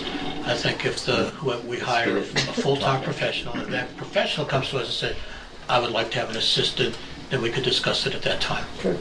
Could we, and I would certainly be willing to do this, direct Miss Donna to write up that vacancy announcement, forward it to us, let us review that. If there are no objections, then move forward and post it. I think do it that'll on be the fine. email. Okay. Now, is that, are we going to be violating the sunshine law if we approve it without a meeting? Well, let's review it, and we can approve it at the next meeting. Or we can authorize Donna to write one up and post it. And I think as long as she's doing that, we can make the corrections that we see, or spelling errors or whatever, and That approve would it. be, what's our next meeting, the 31st? Yeah, 31st. So that's giving us, I would move that we authorize Donna to write up a vacancy announcement for a full-time VSO officer and post it. I would agree with that. Was that an actual motion? Yes, it was. Then I'll second it. Wait a minute, after we review it. Well, certainly We've got to take a look at it before it gets, we don't want to. Therein lies the issue. Once we Because the start only looking reason at for it- that is Donna can make an innocent error on them. Right. If there are no objections from the commissioners, then we can post it. How's that? Or corrections. After review. She can write it. We can review it. If there are no corrections or objections, she could post it. That would be my motion. I don't think that violates anything.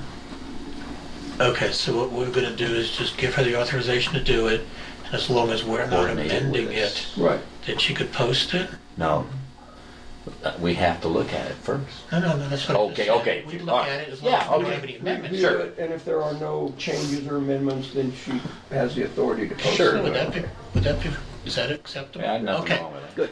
I'll second it. Okay, been moved and seconded to authorize Mrs. Hobby to draft up a vacancy announcement for the VSO position, and following review of the commissioners, if there are no amendments or changes, then she is authorized to post that into the There you go. appropriate All right, that's second. places. Further discussion? And I think Roger Watkins, our interim, would be on board with this. I've talked to him a little about it. And he agrees that we really needed to go after a full-time position. So, public comment? Hearing none, we'll proceed to vote. All in favor of approving or authorizing Mrs. Hobby to draft up a vacancy announcement, say aye. Aye. Opposed, nay. Motion carries. I will visit with her, or if you happen to be going that way. Tourism Board appointment. I'm just here for the meeting, but because I am on the tourism board, I think you probably did get a letter from. Angie. We did. Yep. Thank you. Let's do this officially. How are you? That chair is a battle. You're welcome to sit Yeah, I'm, there no, if that's you'd okay. like, I'm or just stand, or I'm not whatever. going to be up here long. Okay.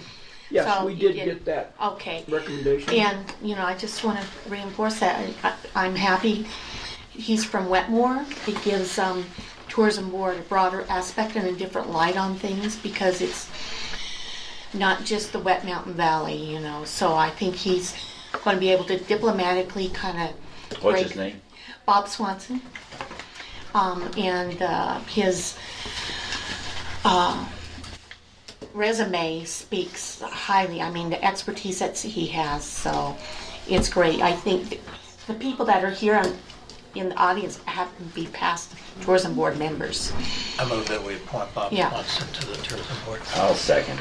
Been moved and seconded to appoint Bob Swanson to the tourism board. Discussion?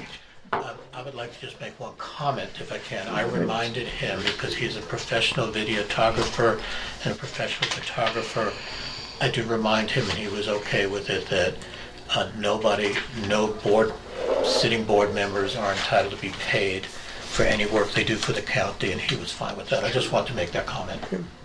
And I guess my question was, why was he recommended as an ex officio member and not a full voting member? The way our board is it's odd numbers, and he would have made it even. I beg to differ. So that was their statement at the meeting. Okay. Okay. Just make sure. So he is an ex officio? Yes. Not yet. Well, no. He would be. Well, the board recommended ex officio based on what I just stated. You know, Gotcha. And that may be their feeling. That is not their directive by Right. their bylaws. Has nothing to do with odd number of members. No. Minimum of 5, maximum of so 9. you know, I don't know That's right. if that's something when there isn't even. Does the chairperson maybe not vote? Chairperson can vote, You can know, break a tie. Yeah, to break a certainly. tie. You know, Or to create a tie. or to create a. You know, I don't know. There's a logistics there, but there was a reason for the odd. I feel he'd be Is that in great. their bylaws? Or What's is that? No. What's she saying? No. No. Odd number And of it's not in the statute, so. Minimum I of don't think 5, it should be maximum of ex 9. officio. We need to fill the board with voting members. Well, that is my thought, but again, And that was the only reason. I was at that meeting, and I'm not disputing what you're saying, I just don't remember. Okay. as was I. And Well, I, there were other conversations can't- going on at the time, so. I can't clearly articulate why. I just. And I want to have a guy that feels like he's making an input, not just blabbing them out that's going to be ignored. Or could be, I'm not saying he would be, but you know, you got to feel like if you're going to take the time to be on a board, it's meaningful. Yeah. And I've been on boards with even numbers, and I've had ties, and the way it was handled, and I'm not saying that the tourism board will handle it, but go back and say, we're going to have, it's a no vote if it's a tie, and if anybody would like to reconsider, this would be the time to do that, and if not, it's a no vote. Sure. And I don't have a problem, and I'm not saying that your tourism board should do it that way, I'm just stating that that's how I've done it in the past. I totally agree with what Mr. Candace is saying. I mean, You wouldn't want to be. I'm going to move to table the appointment of Mr. Swanson until January 31 in the attempt to bring him on as a voting member. I'm not comfortable Are in you voting moving on. that? Yes. I think we should table it too. What was his, did you get a motion? Yeah, let's do that. We move the second to table this appointment until January 31 is discussion. Okay. Okay. Did Mr. Swanson, did he ask to be a ex officio? No. Okay, so it was just the thought at the time. it at was the table. basically Peggy and Deb decided that. Most of the members decided that. And I. Okay, then I agree. Let's table this, let's Right. get them to. And you can discuss it with them.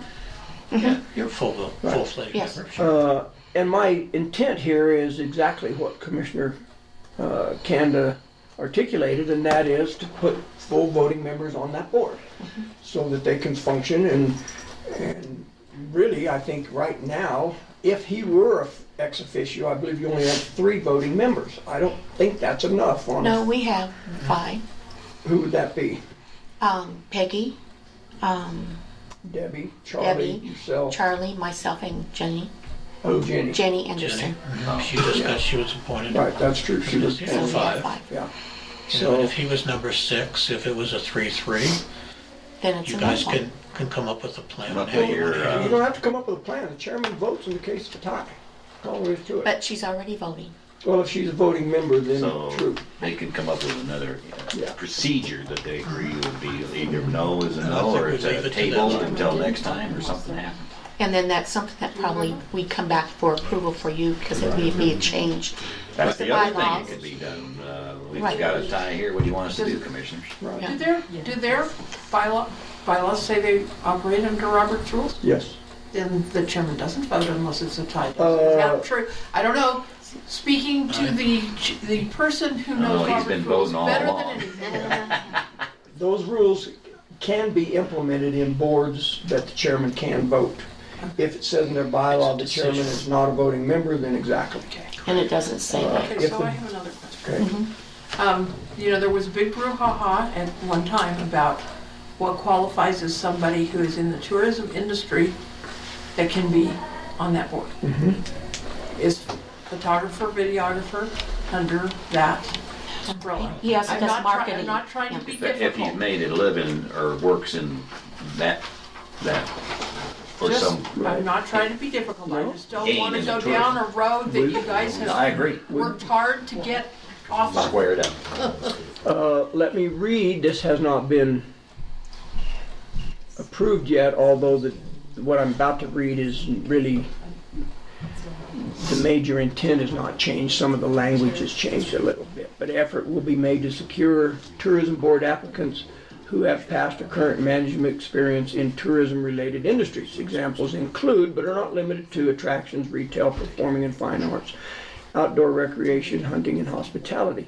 Candidates from other industries will be considered in order to achieve a mix of skill sets, particularly in marketing, technology, and finance. Okay, thank you. He's a marketer. Further discussion, and I would invite the tourism board to our January 31 meeting if they want to have input about. Put that on the agenda. I think they're already on regarding Yeah, it's approving the the budget bylaws. That's right. and the bylaws But Yeah. let's, and the Just put budget. this as an agenda. so let's, Approve them. Add to bylaws member issue. okay, further discussion. Hearing none, we'll proceed to vote on the motion to postpone.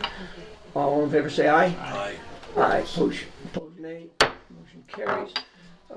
So we'll postpone that till January 31. Thank you guys Okay, very you're much. welcome.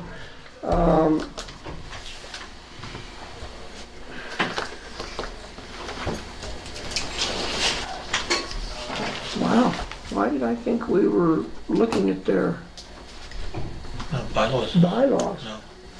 This just says appointment. The bylaws are on the 31st. Okay, I stuck them in the wrong board packet, that's why. But I'm glad I had them open today so I can answer her question. Okay, so Cindy's got an emergency grant, huh? So our next item of business is the EMPG grant. Guess that was a hint. Yeah. It's a performance grant. Hi, Cindy. Clint. Thanks for Hello. talking to me last night. Hello, how are you? Talk to Good Clint. morning. What's I that did. all about? I don't know how much it cost you, but I talked to Clint last night. I've got these billable hours according to Mark Howard. I'm getting to worry. He's gonna reach his maximum of 10 for the year. I talked to a lot of people yesterday. So Are you related to Mark Howard by any chance? no, you don't know how many times I've been asked that. No, every time I see My your ex-husband. emails, I cringe Yeah, a little. it's- Then that's I your realize married it's not name that anyway. Howard. Yeah, my ex-husband is not even related to Mark Howard. And that might be dubious just, on his own. We're not going there. So what I wanted to talk to you about on the agenda item here, Emergency Management Performance Grant, is the grant includes the staffing pattern and the work plan. And as you know, my staffing pattern abruptly changed December 28th. So I was looking at the numbers in the staffing pattern, and I have been able to increase that grant by 20% on the income side the last couple of years. And I'm nervous that I will lose money if we cut the budget. So I had prepared and emailed out a proposal if we left that $9,000 in for contract labor, or if we pulled it out, and had run some numbers trying to see how much they might cut out on the income side as well.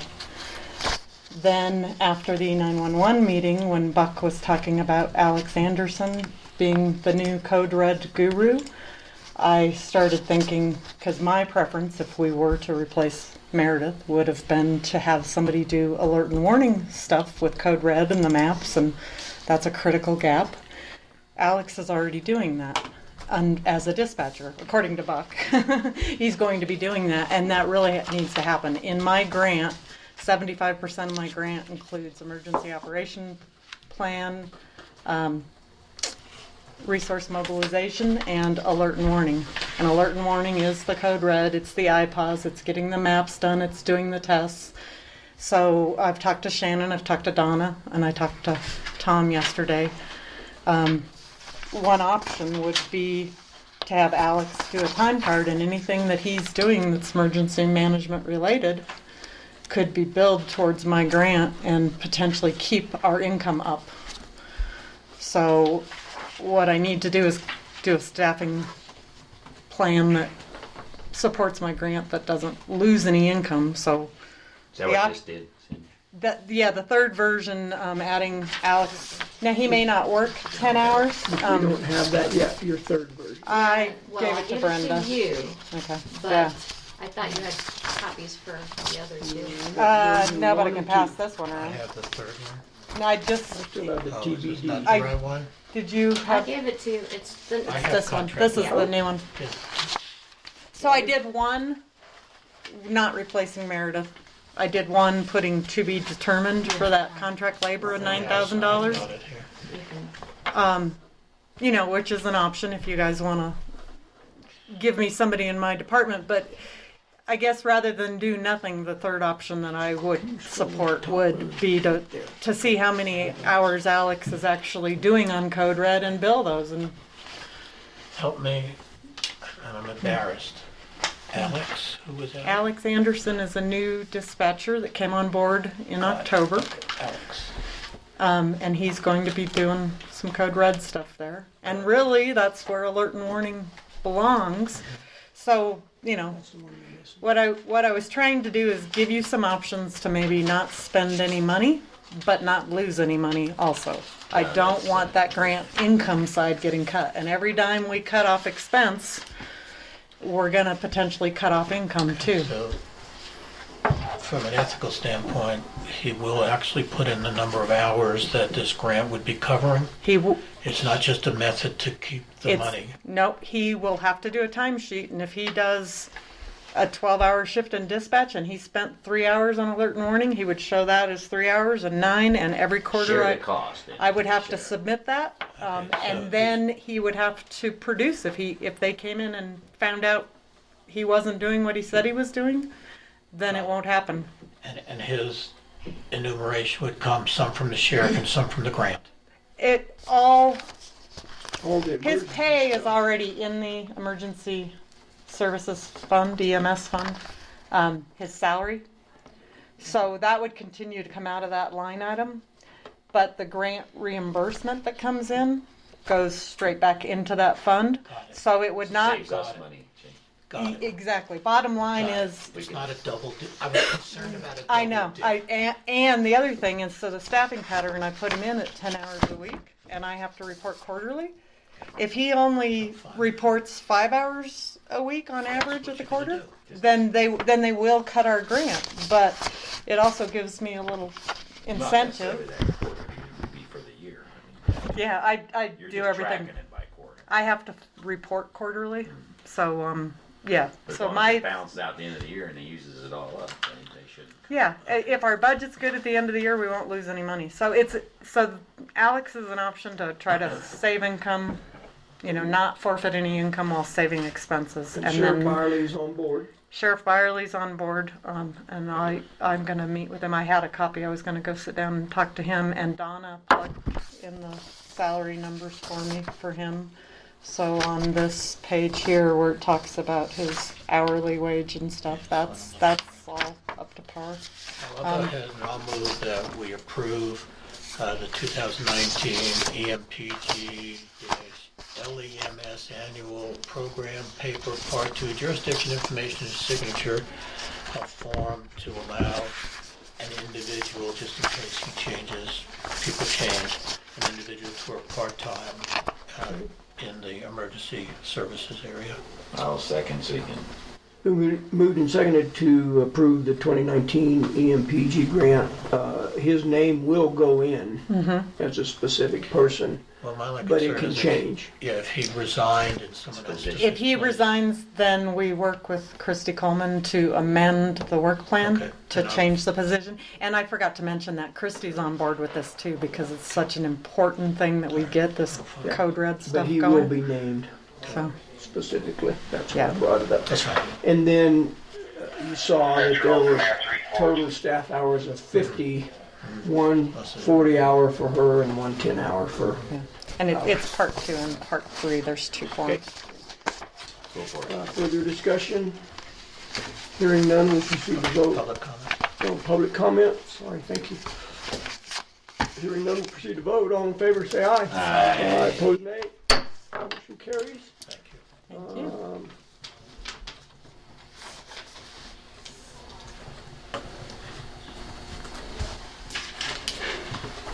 If he were to never turn any hours in, Then we'll lose Then we're money. gonna They'll lose catch money. up with us. But the same thing would I happen. need those, right? The same thing will happen if, you know. we didn't do it. Use we it or didn't do lose it anything. is the government term. That is absolutely correct. Okay. And Clint, you had a question for me on the phone last night. The fund would be fine on the Ready, Set, Go grant.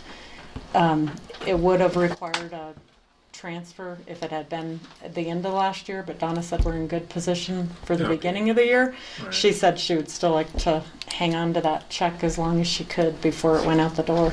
So. But the money's there if we've got it. The money's there. If we had to float a check, we could do it. And I've got 6 bids. The 3 will go to IF, International Association of Fire Chiefs, today.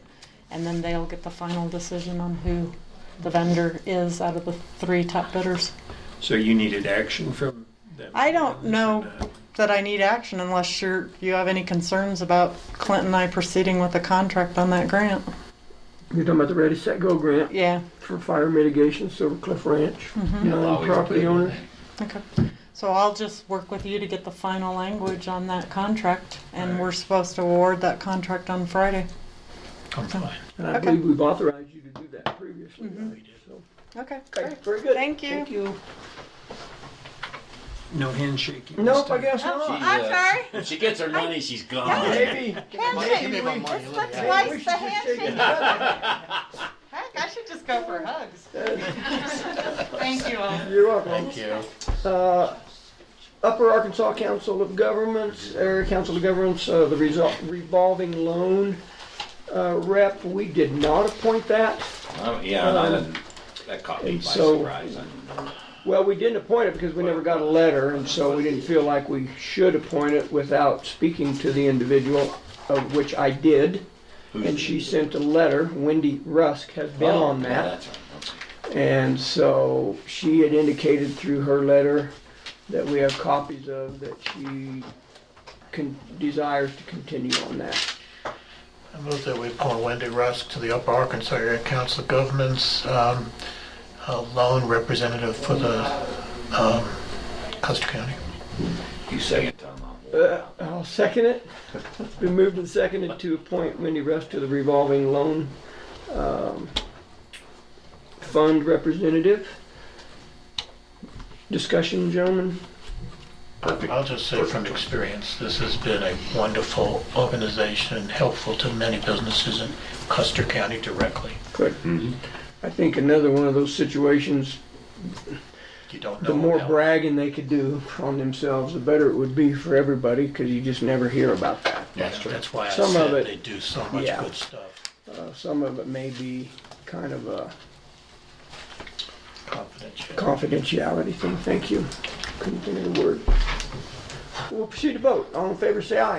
Aye. Aye. Opposed, nay. Motion carries. Wendy Rusk's term will expire 1/30/2020.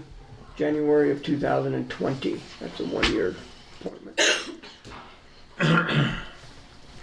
And the Southern Colorado Economic Development District Board appointment, otherwise known as SCED. We had a letter of intent by Mr. Bogle to serve on that, along with Mr. Prince, who we put on that at our last meeting. So I would move we appoint Mr. Bogle for the SCED board. I'll second. Moved and seconded to appoint Charles Bogle to the Southern Colorado Economic Development District Board. Discussion, excuse me, public comment. Hearing none, we'll proceed to vote. All in favor say aye. Aye. Opposed nay. Motion carries. Southern Colorado RETAC, Rural Emergency and Trauma Advisory Council. The A was getting away from me. We have 3 actions to take here, gentlemen. Lisa Drew submitted a letter to be considered as a board member representing Custer County. Alyssa Magnuson submitted a letter indicating her desire to be moved down as an alternate to make room for Lisa Drew. And Patrick Fiore from Search and Rescue has indicated by letter to be placed as an alternate on that board as well. Group's pleasure. Question? Yeah. Elizabeth Archuleta and Kit Shy are rotating off, is that correct? No, they stay on. So they're just shifting chairs. Well, there was a fire chief position, Yeah. and so you're now the So fire you chief. filled it. Well, their meetings are more boring than yours. You know, I move they continue their meetings as described. And they're in Pueblo. And now, you may know this year, they instituted the opportunity to attend that meeting via phone. Yeah, I know. So, yeah, It's important. yeah, and they're very conscientious about people being there. And that's one of the reasons they went to that phone thing, but they want participation. No participation, no money. Yeah. Funding mechanism. Right. And I'm assuming you bring up a good point, sir, I think, that these are one-year terms. And probably we need to indicate that, huh? Because this is one of the few that we have not. Right. So I will, are you on that document, Miss Brenda? No. Okay, I will do that. Oops. So we're going to move, so the suggestion is, or what's before us at the moment, is to move Alyssa Magnuson from representative to alternate. Correct. Yeah. And fill, what is the Lisa person? Drew Lisa would Drew. fill that Okay. director of the clinic. I'm fine with that. All right, I'll so move that. I'll second it. Been moved and seconded to appoint Lisa Drew to the Southern Colorado RETAC Board to take the place of Alyssa Livengood, I'm sorry. Need to make that correction. Who has requested to become an alternate. And will On that Cindy board? Howard remain an alternate also? Yes. Okay.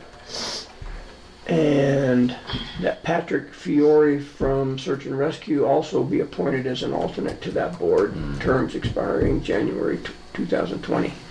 FIORE. Fiore, yes, Patrick, the K. Further discussion, gentlemen? Do we need to modify the motion? Because I don't know if Patrick was included. He was. He was. Yes.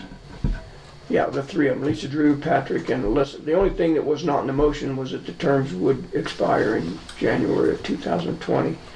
And I would include that in that motion. That's going to be everybody. Yeah. Further discussion? Thank you, ma'am. Public comment? Hearing none, we'll proceed to vote. All in favor say aye. Aye. Opposed nay. Motion carries. Thank you. And I think that takes care of our board appointments. So that should be a completed document.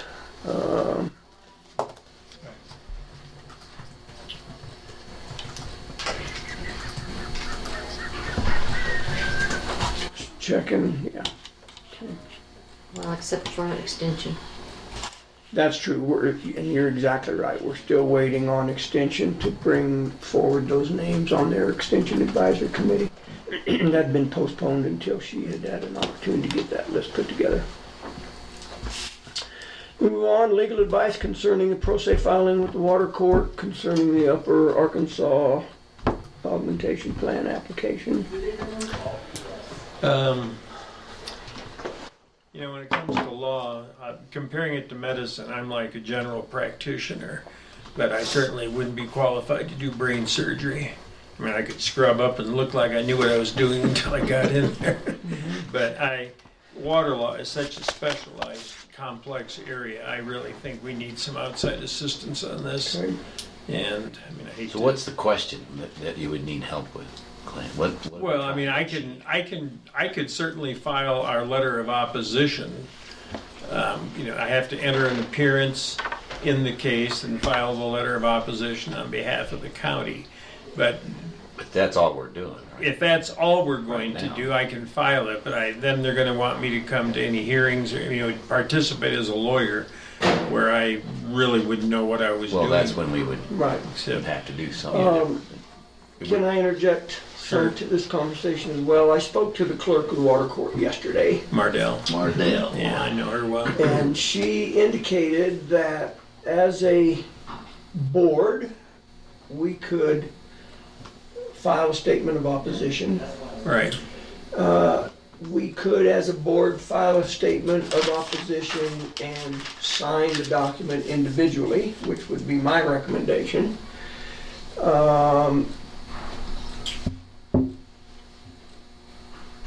And then other people could do the same thing. There was a question that I had that could we file a statement of opposition if we were not water right holders?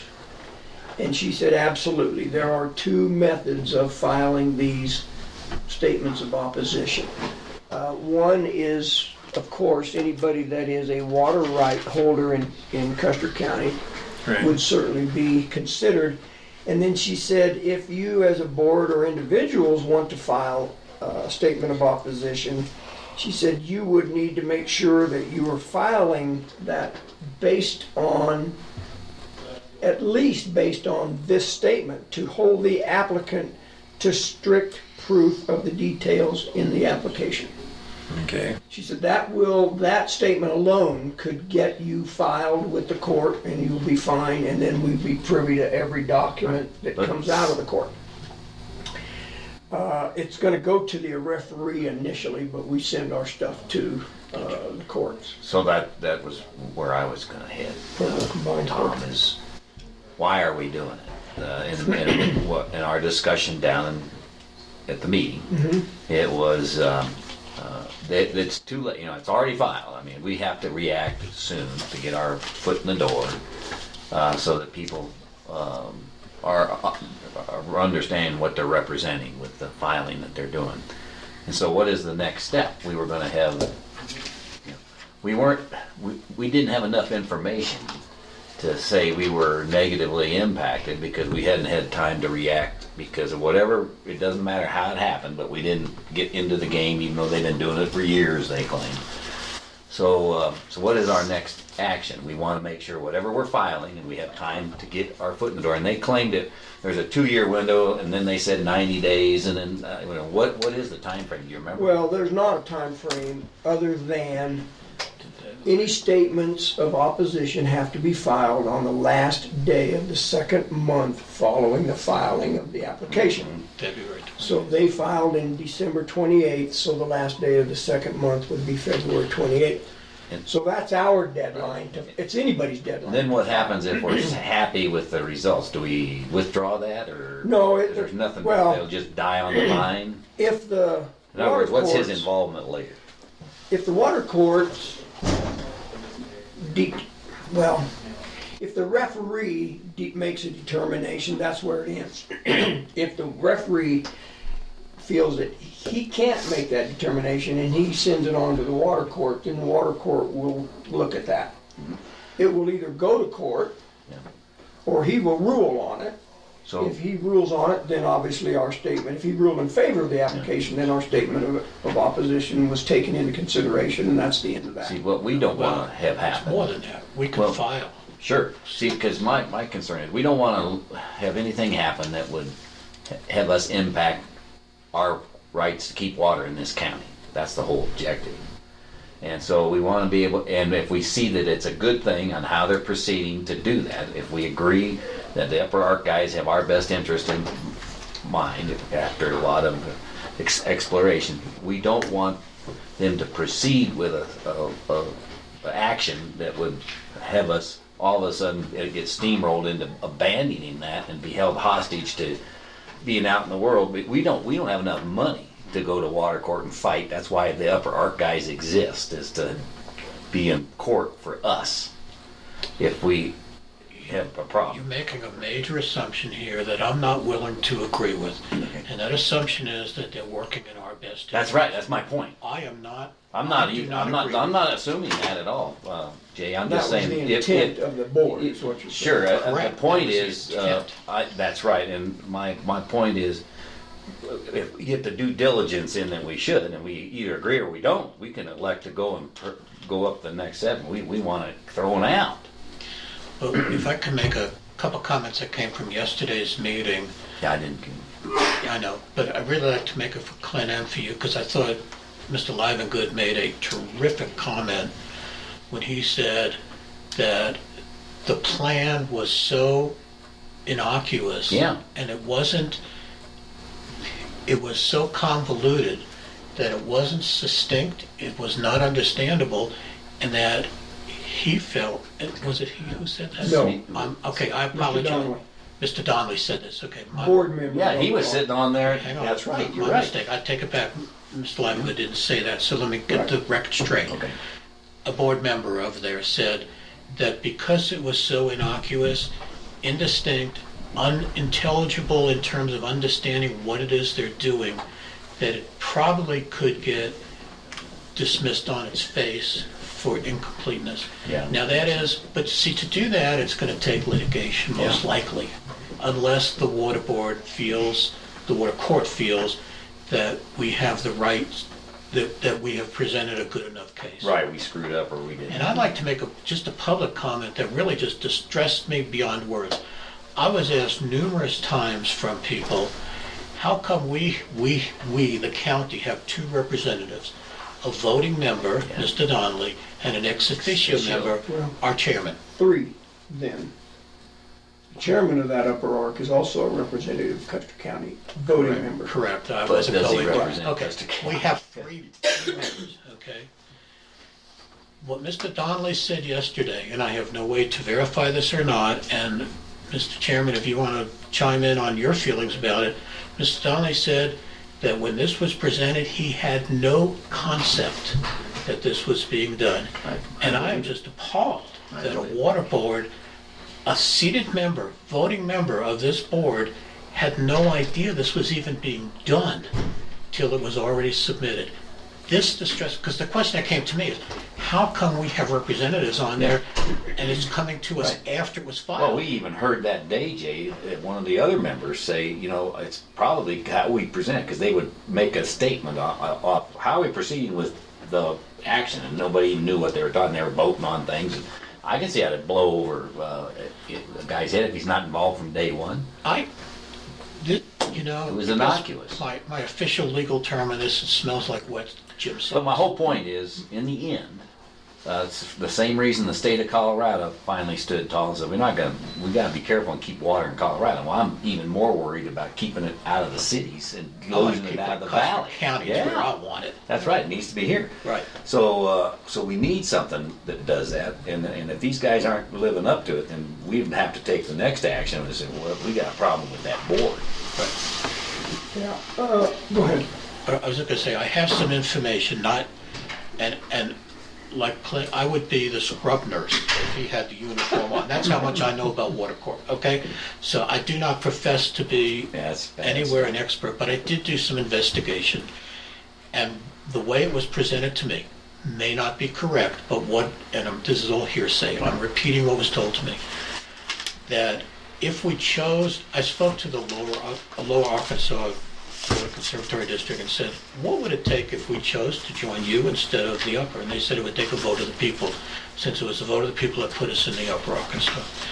But then he said to me, if you wanted to opt out completely, it would take a majority of the water right owners of Custer County. Now, I am not advocating this at all, but there are options to us, and that's what I want. We are not stuck and held hostage if we choose not to be. And we have to, in order to make that choice, so we got to understand where we really stand. And that is exactly correct. And we got to know, and from what they tried to tell us, there is no more water to augment anything with unless somebody horse trades through some process, either the Upper Ark or Lower Ark or the state somehow, in order to keep the water here. I agree. So we got to be careful. Yeah, and that statement isn't actually accurate. A lot of statements are made. Which one? Yeah, the one that Commissioner Canada just said, that they don't have water to augment. They do in this county currently. They have 107 acre feet of water in Conquistador 1 and 2. Yeah. No, I didn't mean that, Tom. I meant so, okay. The water, that there already is an augmentation plan, and from what the chairman of the board was trying to tell us, and I don't know if it's true or not, he was trying to say, if there's going to be another one on the books somewhere, those have already been spoken for. They've got to augment water from somewhere. Now, there's some that are still owned, but that eventually goes away. I mean, if our growth, we need to grow some, there's no question about it, and deliberately. And so we've got to be able to, we can't have water being the thing that keeps us from thriving. We got to make sure we keep it. Yeah, so they do have water in the county that they own that they could augment. Right. Sell that water to augment other yes, they do. wells or whatever. They want to keep it big. So, a couple of things from my perspective, and I agree with both of you gentlemen. Certainly don't mean to come across as knowing any more than I do. I've researched and tried to learn here in the last 30 days in response to this augmentation plan. If we do not file a statement of opposition, to me it's the same as just sticking our head in the sand. Right. We're not going to be privy to any legal documents from the court unless we do file. So based on that alone, I'm compelled to encourage the board to file a statement of opposition to put us in a position to be included in all the documents. And I agree, and I wasn't trying to say we shouldn't. I was trying to say we got to be ready for the next step. Right. And if it's not Clint, who? And if it's not, what money is it going to be? See, that's my problem. And secondly, then I, as a commissioner, I want to oppose this augmentation plan based on a couple other things. Maybe not facts. We haven't been given a lot of facts. We've been given a lot of opinions and statements of position. But, so I can't make my comments based on fact. They're based on a belief, and that is that the underlying foundation of this whole thing, to me, is growth and development in this county. I think water augmentation in this county will lead to further growth. Yeah, that's the only way it can. Now, then the question needs to be asked, so what? What does that matter? Why would you be concerned about that? I'm concerned about growth in this county. I think that I would promote the idea of targeted growth, managed growth, limited growth. I am not in favor of unlimited growth. I don't think our infrastructure will tolerate it. I don't believe our citizens want that, unlimited growth. So that's what our strategic economic thing is going to. So I've kind of settled in on the idea of targeted growth. I'd like to see the leadership in this whole valley come together and say, we believe a targeted growth should hit a certain number of people, and then manage towards that. Well, that's a thought, but that's something that we have to discuss. That's the whole point of this strategic process we're gonna go through, is to understand what the county is, what the targeted growth, if you wanna call it that, what kind of growth is it, and how do you make a place where you can sustain retirees? You can't just have a bunch of retirees up here, and you'd like to have growth to keep all the kids in here, but that would be silly too in some cases, because you'd like to pass on ranches, you'd like to pass on businesses, you'd like to grow some, but you got to be able to manage it with the resources we have. Water is one of them, and the desire of the people. If everybody in the world decided heck with ranches, heck with skiing, heck with everything, let's just get a big Walmart in here. What can that work? It's a discussion. Well, you also have to be careful about stomping on people's property rights. That's the whole, If yes. somebody buys property and they want to move onto it, the county can't say, Yeah, controlled growth, targeted growth, right. you can't live there. That's right. But what you do is you set up the processes to make sure that you legally do what's right with the citizens and what their desires are and what our rights are. Well, and our zoning already does that. To a degree. Great degree. Yeah, I disagree with you there. Okay, so what are you talking about when you're talking about targeted growth, Tom, that doesn't stomp on people's property rights? We have the process to go, if it does, to get a variance against that zoning that we currently have. I mean, that's the great piece. Well, as far as a county government, in my opinion, the only fair legal way for a county government to control growth is either through their zoning or their permitting.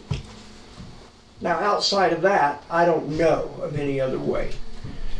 Well, you can pass regulations too or encourage, not regulations, to encourage money to be developed, or we could provide tax breaks to bring in somebody if whatever. And that's zoning. And that's part of the zoning. That's exactly right. That's the only way you could do that. That's right. I mean, people are, the beauty of America, you go and do whatever the heck you want, basically. The way, if you decide to make an area only agricultural, you can say no businesses can come here other than ag businesses. That would limit people from coming in. That's the only way. Well, one of the ways I've seen is, they say, all right, we're going to reduce the tax burden on you, so encourage you to come up here to do X in that zoning, whatever is zoned to do. Yeah, there's a lot of things within the zoning picture to encourage you to come in, but if we're going to try and keep you out, that's where it becomes a real problem. Right. Now, if you, and obviously they did it in 1974, I think, Kit, when they brought in the zoning. 72. Yeah. And so they did that. And so that doesn't mean that can't be revisited. County government can look at zoning anytime. With respect to property owners' rights, I agree with you that we have to be very careful about that. Yeah. Somebody suggested pulling all the PUDs out of zone 1 and 2. Okay, I struggle with that a little because of the property rights thing. If I bought my property thinking that I was going to put in a cluster of 10 homes on my property, and then after I bought my property, these 3 yokels come along and they make a rule that says, now I can't do that. That's getting on the property rights, in my opinion. I agree. That's why the whole grandfather thing exists, okay? I suppose county government could put something in place to say, all right, any property that's purchased after this decision's made is not going to be grandfathered. You need to know now, buyer beware, you buy property from a certain date forward, these restrictions are going to be placed on you. And that based would on the probably zoning. take a vote of the people to make that. I don't think so. I think planning commission could recommend to the commissioners, and the commissioners could vote to change the zoning laws. I would think so. It took a vote of the people to get the zoning approved. No, commissioners did that. No. Irrespective of. Yeah. That's a separate issue. We'll discuss it. Yeah, actually. Now, Let's go with, so where are we headed with this? Case in point, Woodland Park. They decided to slow down their growth. Their water district decided to slow down their growth. And now their water taps in Woodland Park cost $34,000, sewer and water tap. There are ways county government or other governments can control growth without getting up into people's property rights. If you think that a $34,000 water tap isn't part of, doesn't affect their property rights. Well, it could affect it. Well, but see, that's where we would have to argue. Yeah, technically, legally, by the book, maybe not. But if you are making it impossible for somebody to use their property, and this is probably not the time for that discussion. No, all right. Because you those are said, good questions. I just had to ask. Yeah, I personally think this water thing is going to come down to land use. No question in my mind that we are going to have this conversation. Already has. That's Water what it is. controls growth right now. Right. All those 5-acre developments had to get an augmentation plan or they're prior to the water issue. And that's the whole We issue. have Centennial Ranch in Bull Domingo. Right. Because it's 35 and those people have the vested right to drill a well. And without any kind of control, and the county can't control it. Exactly. So you take, let's say, outside of the 80 and the 35 acre zones, I can give you the percentages. It's going to come If you take the 40% out that's public land, the remaining 60%, 20% of that is divided into 35s already. Another 10 of that is divided into 5s and 10s based on the zoning. So that's already that many wells, that many houses. That's right. Another 10% is in the 80 acre zone, which has never been tested in court, and the state says you have no jurisdiction over 35 anyway. I think you'd win because we've got all this precedent for it. The only large piece of undeveloped property left that is zoned in a smaller size that could be developed is Everhart's. And all of you keep talking about the valley. That's not in the valley. No. That's in another part of Custer County, and it's in a 10-acre zone.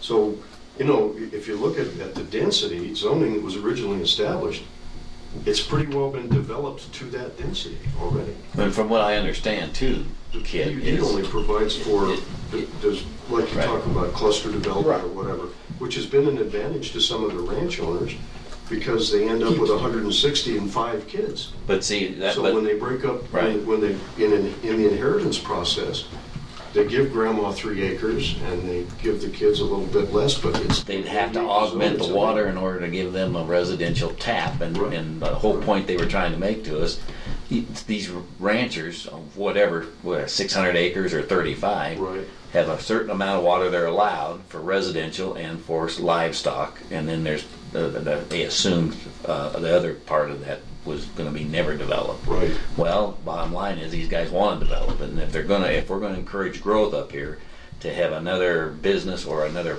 or let more people come in and retire up here to have local house businesses, you would have to augment that other percentage that they thought would never be developed. Well, and you're going to see because there's no water taps augmentation available. Water too. And as far as a $30,000 water and sewer tap, that's pretty close to what it already is in Round Mountain for a water and sewer tap right now. But anyway, that's a discussion we got to have when we start talking about growth. We got to do that and figure out how we're going to fit and how we're going to grow. But so where are we stand now then with what we've got this discussion? Well, we were talking about why do we want to oppose this? Right. To me, the one clear-cut answer is so that we are involved in the loop of the controlling our destiny. Yeah, you need to get involved in it. So the issue here is whether you do it as the Board of County Commissioners or whether you do it through the county attorney representing the board. If I enter my appearance as the county attorney, then I'm concerned that I'm going to miss something that a water lawyer should know. If well, we just do individually. Well, but it's going to be on a different. I mean, it's going to be a little bit different. They're going to, actually, people that represent themselves are held to the same standards as lawyers are. But I think it would be better if we went ahead and filed this. And there's some other advantages. If I file it, I've got to do e-filing, electronic filing. If you file it as the government, you can just file it through the mail with the water court. And I know Mardell, actually, she's the referee, by the way, as well, the water referee. and she's going to be retiring within the next few months. You know, Is she really? Darn it. Yeah, she know her she really knows well. an awful She's lot good. about. Yeah, She's she's very been doing good. it for a long time. And I have no idea who may take her place right now. And I know Larry Schwartz, the water judge, very well. I worked with him for 30-some years, I guess. Well, we wrote that letter and said the county's going to object. So how do we do it as the county? Well, and that we can just fill go ahead out and that file it with the form, and that's a conversation I had with Mardell yesterday. Let me pull it up real quick. and put in that magic language that she wants. Yeah, that 303W form.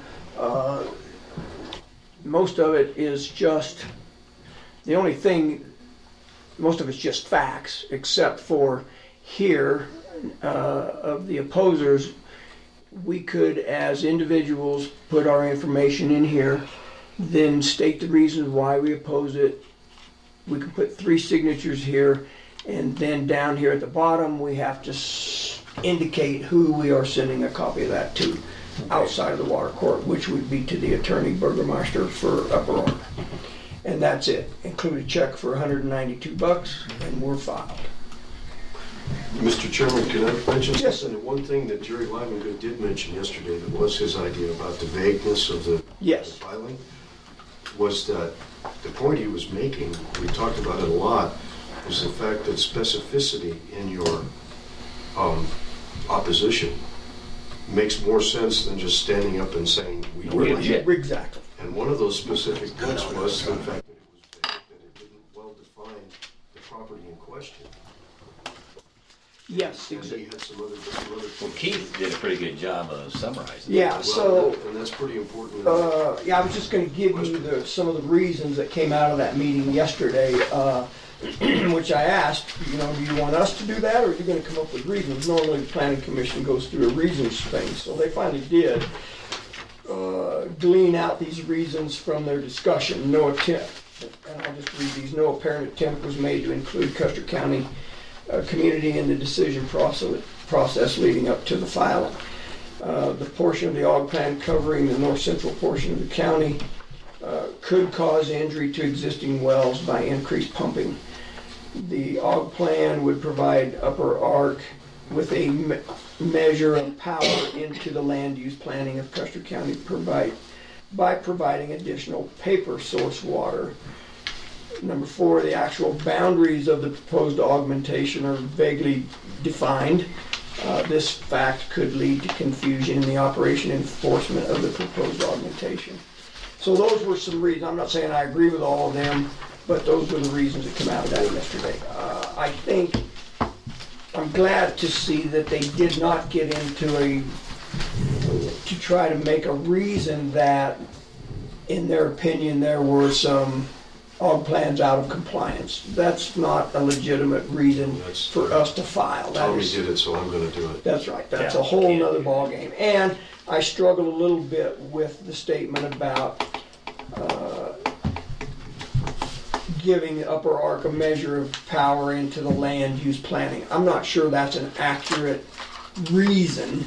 It's an emotional reason because you can't prove that. Well, no, you can prove it because they want to charge you. They're going to put a meter on you. Well, that has nothing to do with land use. That's Sure it water. does. No, but that's how you're going to use the land, and then they're going to say, yeah. Well, the state's going to dictate how the water is going to be used on the land, whether it's fire. Maybe so. I lost mine. Okay, go ahead. Oh, go ahead. So I certainly think we need very concrete, succinct reasons why. And I spoke to Mardell. She said, if you want 2 pages of reasons, you just attach them to the back of it. She said that the import of this document is to tell us who it is that's opposing, why you're opposing it, and who else you shared this letter of opposition Yeah, I don't with. have She any said problem. those are the 3 critical elements. And then I said, well, is the court going to look at this based on the number of individual letter statements of opposition at $192 a piece? She said, absolutely not. She said, this is not about the $192. She said, if you or anyone in that community wants to collaborate and file a statement of opposition, It wouldn't matter if it's 2 people or 20 people. So I'm gonna say, one voice would be enough for them, and if it found out that was significant, they could derail the whole thing. Could, if the judge determined that. But she indicated that on one statement of opposition for $192, somebody could have 20 voices. They would listen to all 20 voices on one application. Now, I was totally lied to about that at Upper Ark. Upper Ark said you can only file as one person, and you can only file if you were a water right owner or holder. And that's just not the case according to Mardell, who I will take as gospel in that regard. Yeah, that makes sense. So, what she said. I think As a to citizen, go you could and be ask, impacted by something. right, to go and ask every water right owner to cough up $192 to file a letter of opposition just so they can get the documents, I'm not sure is right. It's inappropriate, it's wrong. But they certainly could cooperate together if they wanted to. Can I bring us back to where we started? Done here. My suggestion would be, why don't we do this? If we're dissatisfied with the outcome, then we can ask Clint to help us find an appropriate attorney to represent the county. The county has been involved in multiple lawsuits in the past, and if we deem that this is significant enough to represent us and to represent our constituency in protecting their water rights, we can make that decision at the time. But I think, and I really appreciate what Clint said about if he starts the process, we're out of the loop. It goes directly to him. Legally, they can't even respond directly to us. They have to go through Clint, which is fine, except if Clint's ultimately going to ask us to refer this to a more experienced. That's fine, because we were gonna ask Clint anyway. So I think we should fill this out. We should send it. Clint, are you okay with it? Yeah, that's fine. I mean, I certainly obviously want to be involved in the process the whole way, but as a tactical matter at this point, it should be filed by the board, not by me as the attorney for the board. And frankly, I'm not sure about this, but I don't think that whoever else files or wants to get involved in this, I don't know that they charge $192 for every other person. I mean, certainly not for filing a statement, but if somebody else wanted to actually hire an attorney and come in and fight this, I think there's one filing or response fee, $192, just like there was one fee to file the case. They don't charge multiple defendants a separate fee to participate in the case. But Well, I may be wrong about that. I've got some discussion, but I'll hold it. I would move that the Board of County Commissioners file a statement of opposition with the Water Court on case 2018CW3076. I'll second the motion. Good. It's been moved and seconded that we file a letter of opposition. The intent, gentlemen, of my motion was that we as a board file it and we sign it as 3 commissioners. Okay. Great. Further discussion. I asked Mardell about that, and she said any statement of opposition filed must have a filing fee of $192 accompanied. It doesn't matter how many people are on that, right? As long as they all agree to the same reasons of why they're opposing. But if everybody decided they were going to file their own, let's say every water right holder, then they would have to pay $192. That price just went up from $158 January 1 to $192. And so with my motion then is an inherent assumption that we will have Miss Donna cut a check for $190. And this is another thing, that if political entities generally don't have to pay a filing fee, but I'm not sure about that and how that She told appears me in. we did. Okay. I made it very clear to her that we were a Board of County Commissioners. She said, oh, I know exactly who you are. All right. She said there's no question about the water world understanding where Custer County's at this point in time. That word's apparently gotten around, and Mr. Livengood indicated the same thing. As a side note, let me also tell you that I had an email this morning during our meeting from Mr. Livengood, and he said that the state of Colorado is filing a statement of opposition to this Upper Ark plan. Say that one more time. The state is filing a statement of opposition as well. They had a meeting yesterday to review this application, and their charge was to review it and take a position. That's Is this scary. the state water division? That Is that bothers me. What is it, District 14? Yeah. Division, so it's the Division 2, District 14, they met yesterday and they're gonna file a statement of opposition. To the Division plan 2 or that that's Upper Ark is supposed. Yes, to the same Making one it, where- making it bigger or what it is, exactly. that bothers me because now that they want, the state wants the ability to buy the water, not fight. I think See, District 14 reviewed it and said, no, we're not That's gonna what I mean. support this. No, That bothers me. Why would it? I think you went several steps Why would they beyond. object? Because of this, Because the they same feel it's reasons probably that we're going to, that there was no delineation of this blue line other than hitting structures. Yeah, but why, see, the state, look at it from a state selfish point of view. The stuff that's not within the Upper Ark is available to go and grab and buy at a state level. See, that's what got these conservancy districts started in the first place. The state got worried that water was leaving the state going to California, so that they Right. came up with the process. Right. Now what the state cares about is where's the squeakiest wheel? It's the population centers, and they're trying to figure out how to keep the water available for that. If the Upper Ark, or if we as a county decide to have our own, we want to keep every bit of water here for ourselves.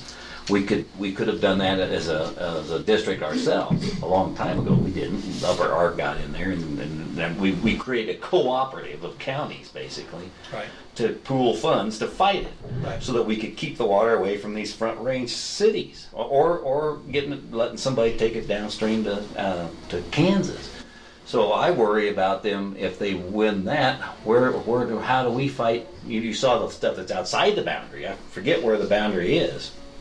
The south end of this valley is open. There's a lot of water Right. there, and that's where they were going to go next. They were wanting people to sell land rights for reservoirs in South Colony or wherever. So it would bother me if a state agency like the state of Colorado comes in and says, well, we're going to fight those Upper Ark, and it's like fighting our cooperative that we're a member of to try to keep the water in here. So that's just a thought.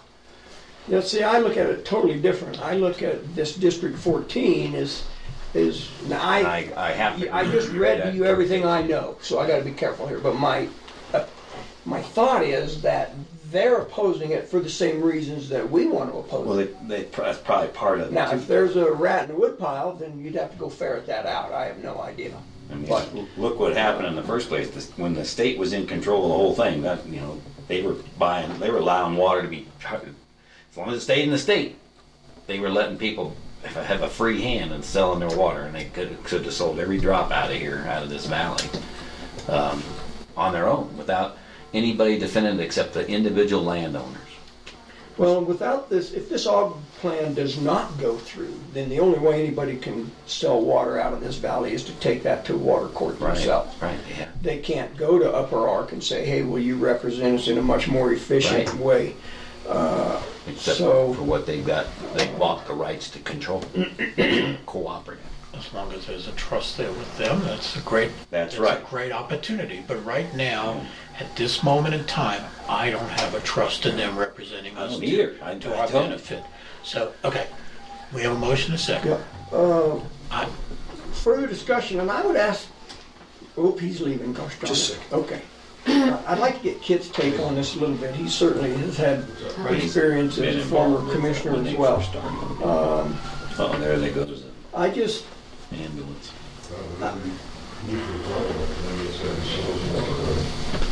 I guess I should be a little careful about statements that we make here, because I don't know the facts. That's the problem. Nobody has the facts.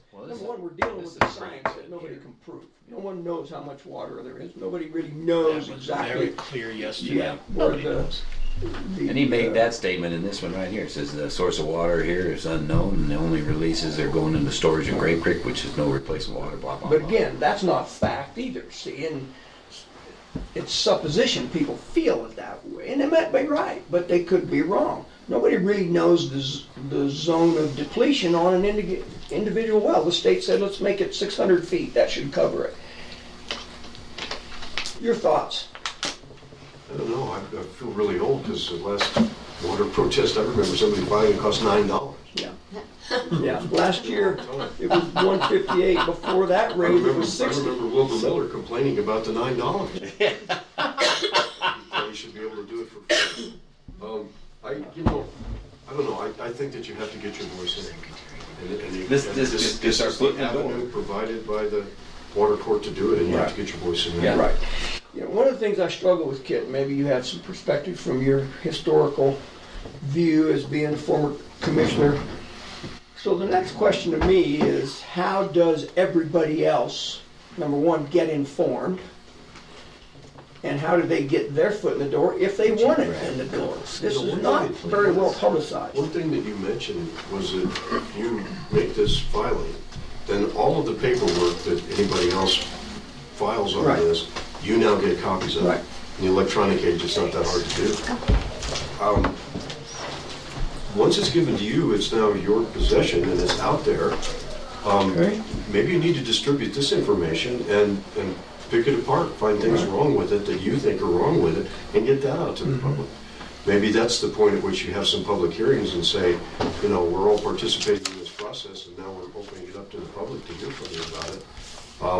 But that's the other piece too, Look at the pros and cons. I think the upper arc owes that to us too.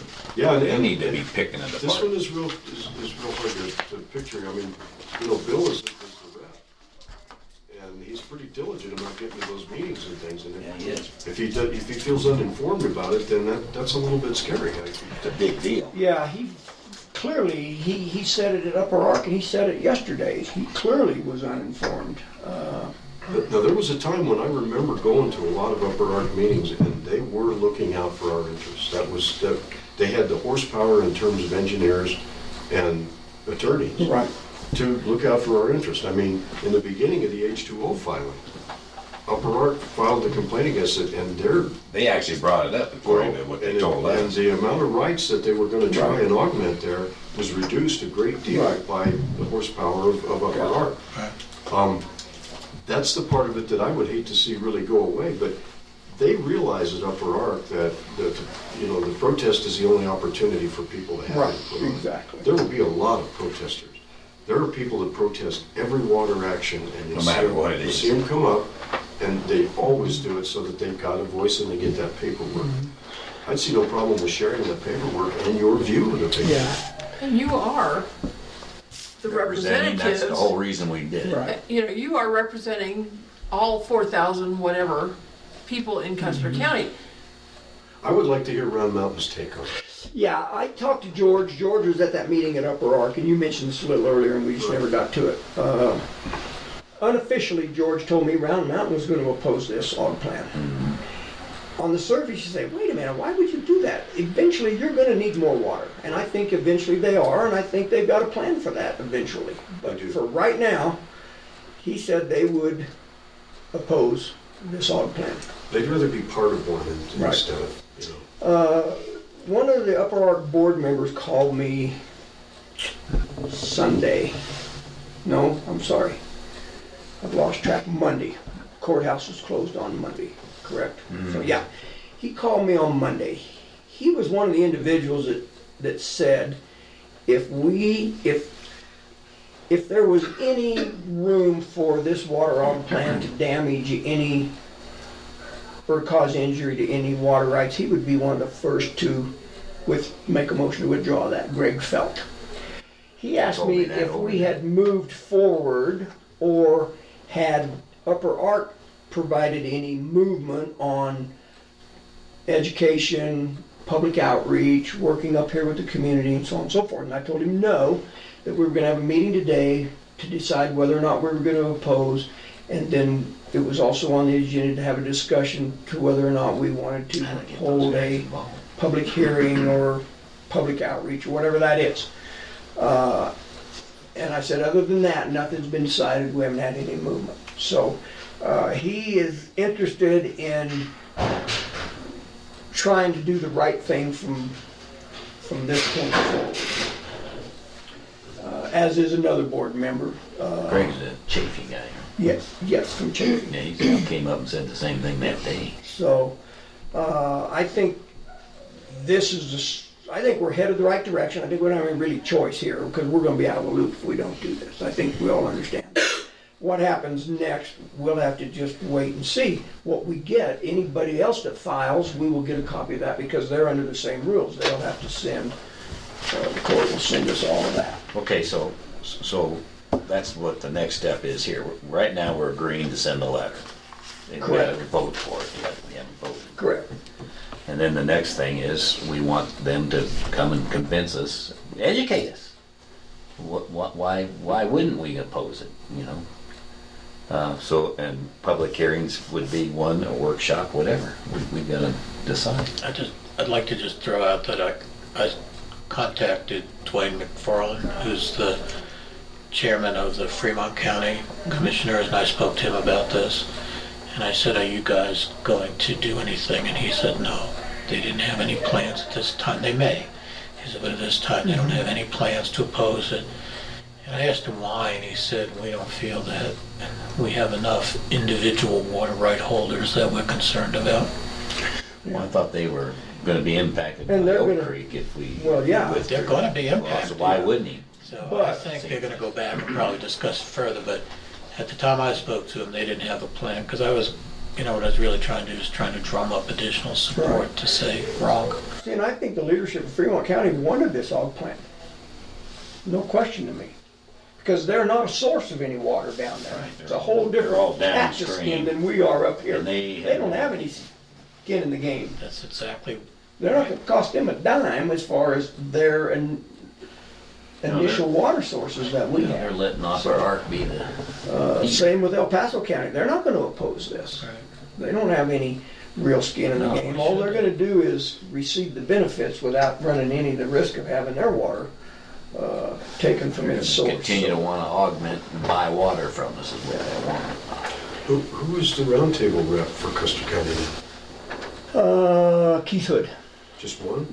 Yes. There's room for two. Yes, I had attended some of those, was never officially put on that There's roundtable also board. supposed to be a member that represents the municipalities. West Cliff, Silver Cliff, and Round Mountain.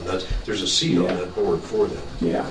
I guess it hasn't been filled since Charles. I thought Round Mountain was going to those meetings.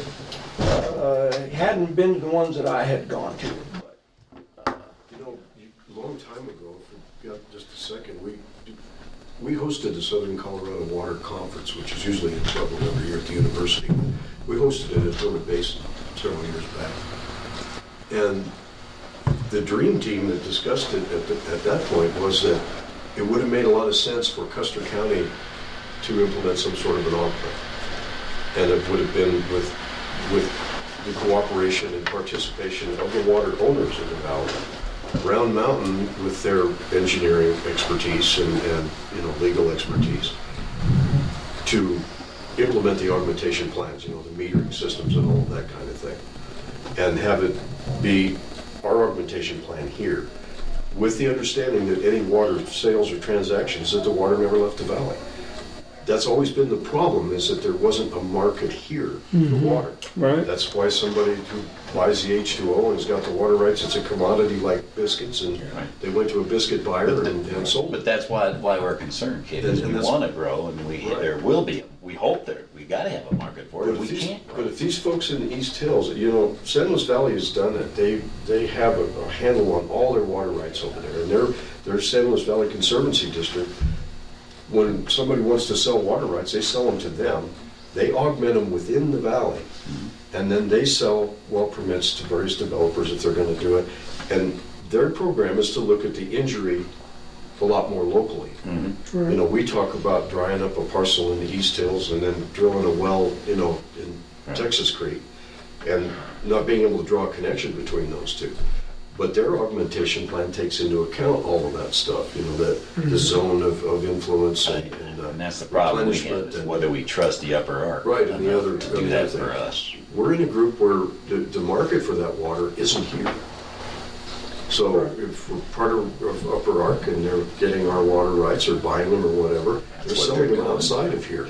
And that was the idea at the time, was that if you could get at the time you couldn't get all those people to sit down at the same table. Yeah. And roundtables were supposed to help with some of those issues, some of those problems. And our participation in the roundtable has, sometimes it's been in opposition to Upper Ark. The roundtable has come up with, resolutions that were in opposition to what Upper Ark wanted to do, because it was in conflict with what Lower Ark was going to do. Exactly. So I mean, us participating in those boards, it's like the highway thing this morning, the TPR, the Transportation Planning Region that we're part of, and I'm sure one of you is a representative to that. Those meetings determine where these pots of money are going, and the projects are defined in those meetings. So we accomplish some things up here by attending those meetings, and then they have a representative to stack at the state level. And then that way you get some hand in that planning. I know we gave up some projects here for Trinidad to get theirs done, and then the next year Trinidad supported what we did, and we got some of these other things done. But I tell you, you can't attend all the meetings that need to be attended. No, that's true. One of the things, and nobody that I've been around has had this conversation either. The Upper Ark augmentation plan, by default, is going to set the price of water in this county.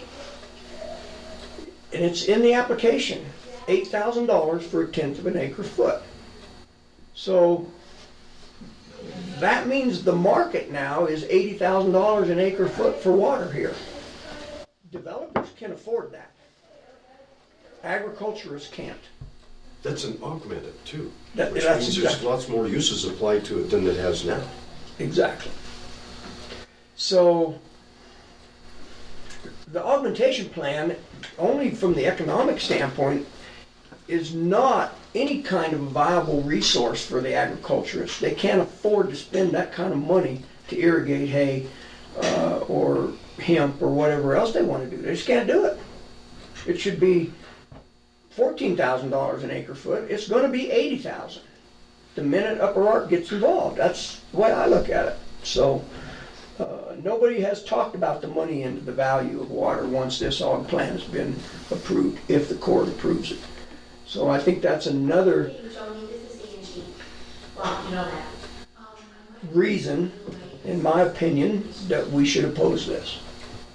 Because I think it's going to establish a benchmark for the price of water for our county. So procedurally, we have the form. How do we want to go about filling it out and putting our thoughts down on this paper? How the three of us get together to sign it, to get it done in a timely manner so that we can get it in the proper system? I think it's pretty straightforward. Yeah, I would volunteer to fill the document out, send it to the gentleman, review it, we come back on the 31st. Right, and let's attach these. Yeah, I was going to say, let's use what came out of They're generic the enough, it's meeting there. yesterday, because I thought that was a Get our foot in the terrific door, discussion and it's yesterday. the right thing to do. And The again, secretary did a good job. I'm not sure that they're gonna throw any statement of opposition out because it wasn't worded properly, or, the judge is gonna say, well, that, he may say that's not even a viable reason to oppose this, but. That's what judges get to do. We state our case and let the judge decide. So I will fill this document out, send it to you gentlemen. Okay. Just as a starting point. Good. And then we'll Review, have a further and then discussion at the next January BOCC 31, we'll put it on back on the agenda. Okay, so So- Final let's approval. vote on this. Let's call the question. Okay. Let's do Okay, it. I agree. Question's been called, all in favor of an immediate vote, say aye. Aye. Aye, opposed nay, motion carries. So we will now vote on the main motion, which is to, Was there any yet? oh, public comment, well, yeah, We've had a lot of public comment, but I didn't. we just blew by public comment with. No, we included Bill's, them. We included I them. wanted our procedure to continue the way it always has. Call previous question circumvents that. Was that legal advice or the public hearing? We are on legal advice concerning the pro se filing. Yeah. So that we So- agree, the board's gonna do it if we vote. Now that's the motion. So we approved the motion to call the previous question, so that throws public comment out the window. So it'll be finalized at the meeting at the 31st? Yes. Okay. So if I say I call the question, we don't give the public an No, it's opportunity to done. speak? No more discussion from anybody, even us, if that motion passes, which it did. We did have a lot of public comment on No, it. I agree. Yeah, I just but- didn't but want it to might happen circumvent- again. I didn't want to circumvent the I process. agree. Then don't ever use call previous question, Okay. because Now that I know, if I want to circumvents. shut the audience up. That's I'm all just you gonna- have to do, and you gotta have. Now, you know, that's right. You gotta There may have be a- reasons you want to call a question. You gotta have a majority vote, but nonetheless, yeah. That's right. Okay, I was unaware of that. Thank That's you right. for We have clarifying. control of that. Ends all debate and calls an elucidated immediate that vote. very Yeah. well. So, Thank you. all in favor, say aye. Aye. Opposed, nay. Motion carries. Again, I will work on this and send it out to you gentlemen for review prior to January 31. And we've asked Miss Brenda to put us back on the agenda for final approval of the statement of opposition application. Okay, so now do we need to discuss when we're gonna get the... So the next boys in item here? is a public hearing and workshop. I put that on there because I think we need to do this. I want them to come tell us. That's where we left it with them. They're expecting us to get them up here. And Well, we need them, no. not them. That's not true. They very clearly indicated if They we don't wanted to have any more conversation with them, we could come up there and meet. And that's why I put this on here. I thought we said we needed to get the public involved. They need to We hear did say this, that. And that we're gonna have some meetings up here. We did say that. And they said, But they did not agree. Okay, well then let's go and But- figure out what they're gonna do when we say we want them up. Exactly, that was my point. Let's schedule something, invite them to come down here and have an open and honest conversation and with us. see what happens. So that was my intent. I would like probably to do this after our February 5 and 6 meeting times. Yeah, that's a good idea.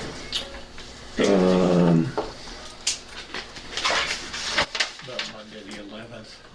And I think we're almost forced to do this in the evening. Absolutely. It's been check your box.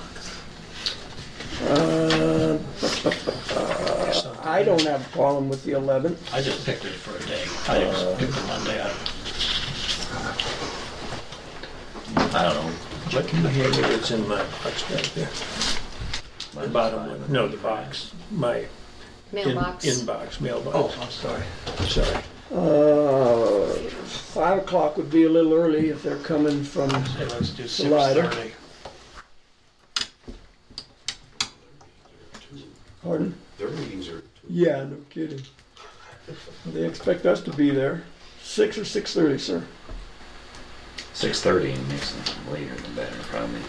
It'll be too late. And I would say either the courtroom or I was going to suggest down the street myself. bowling alley. Okay. That's a good idea, I 'cause just they want to can make buy sure we have something. enough room for as many people who want to come. It'll get standing room only.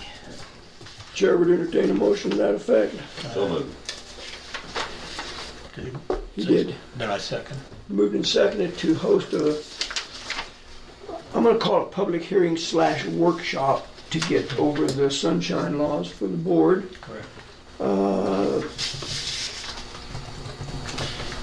To invite Upper Ark Water Conservation District down to have a public hearing and a meeting to discuss the proposed water augmentation plan. 6:30 in the evening, Monday, February 11th, at the conference room at Rancher's Roost. Provided it's available. Correct. And I'm assuming that the intent is for the commissioners to pay for the rental of that room. Correct.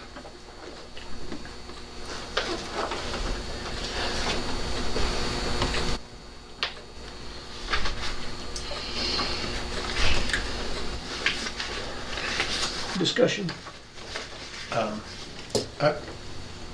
I think it would be appropriate if the commission, the county pays for refreshments in terms of just coffee, soft drinks, that kind of thing. I'm not talking about meals, but make coffee available.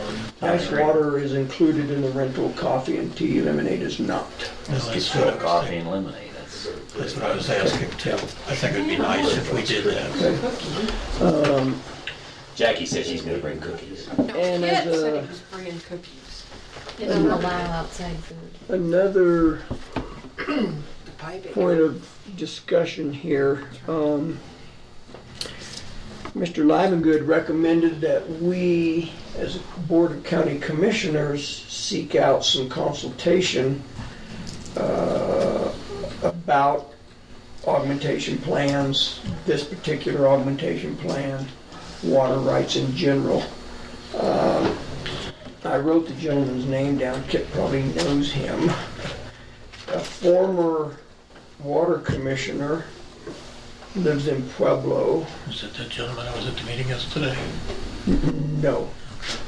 I thought this guy's name was Steve. Let me look at my Steve notes. Kastner? Thank you. Yeah, Steve Kastner.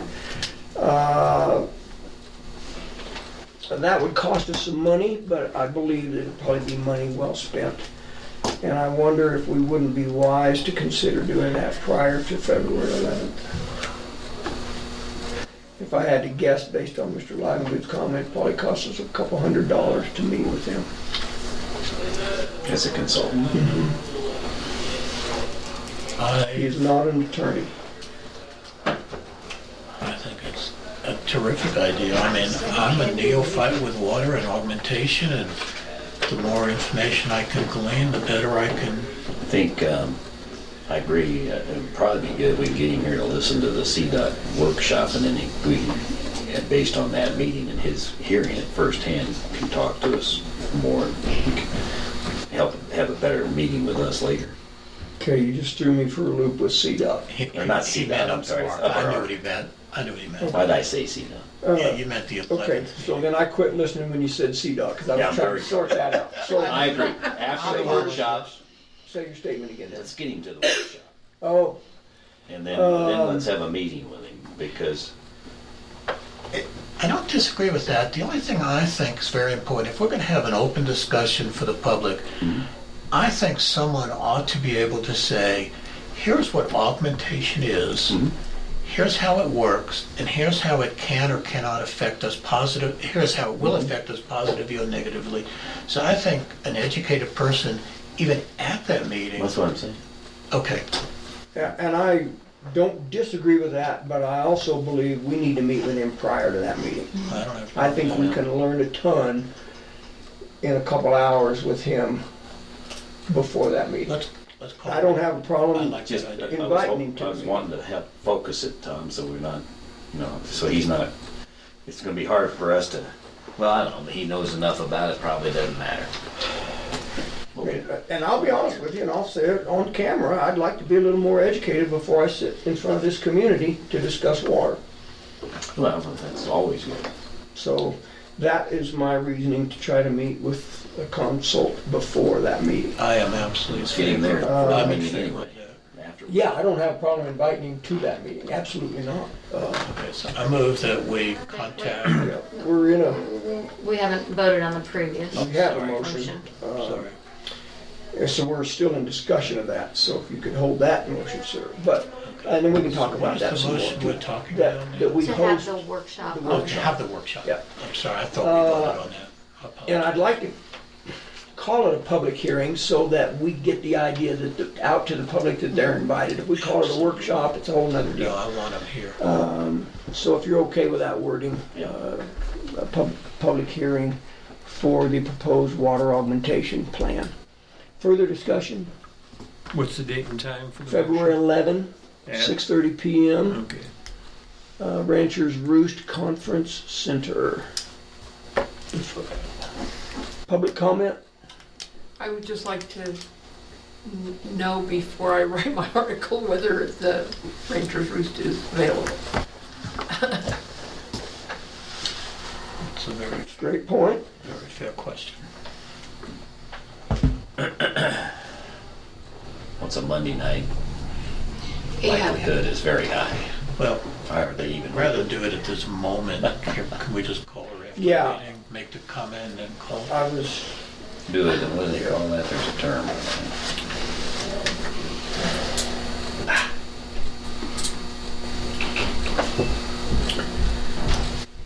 I want to take time out here.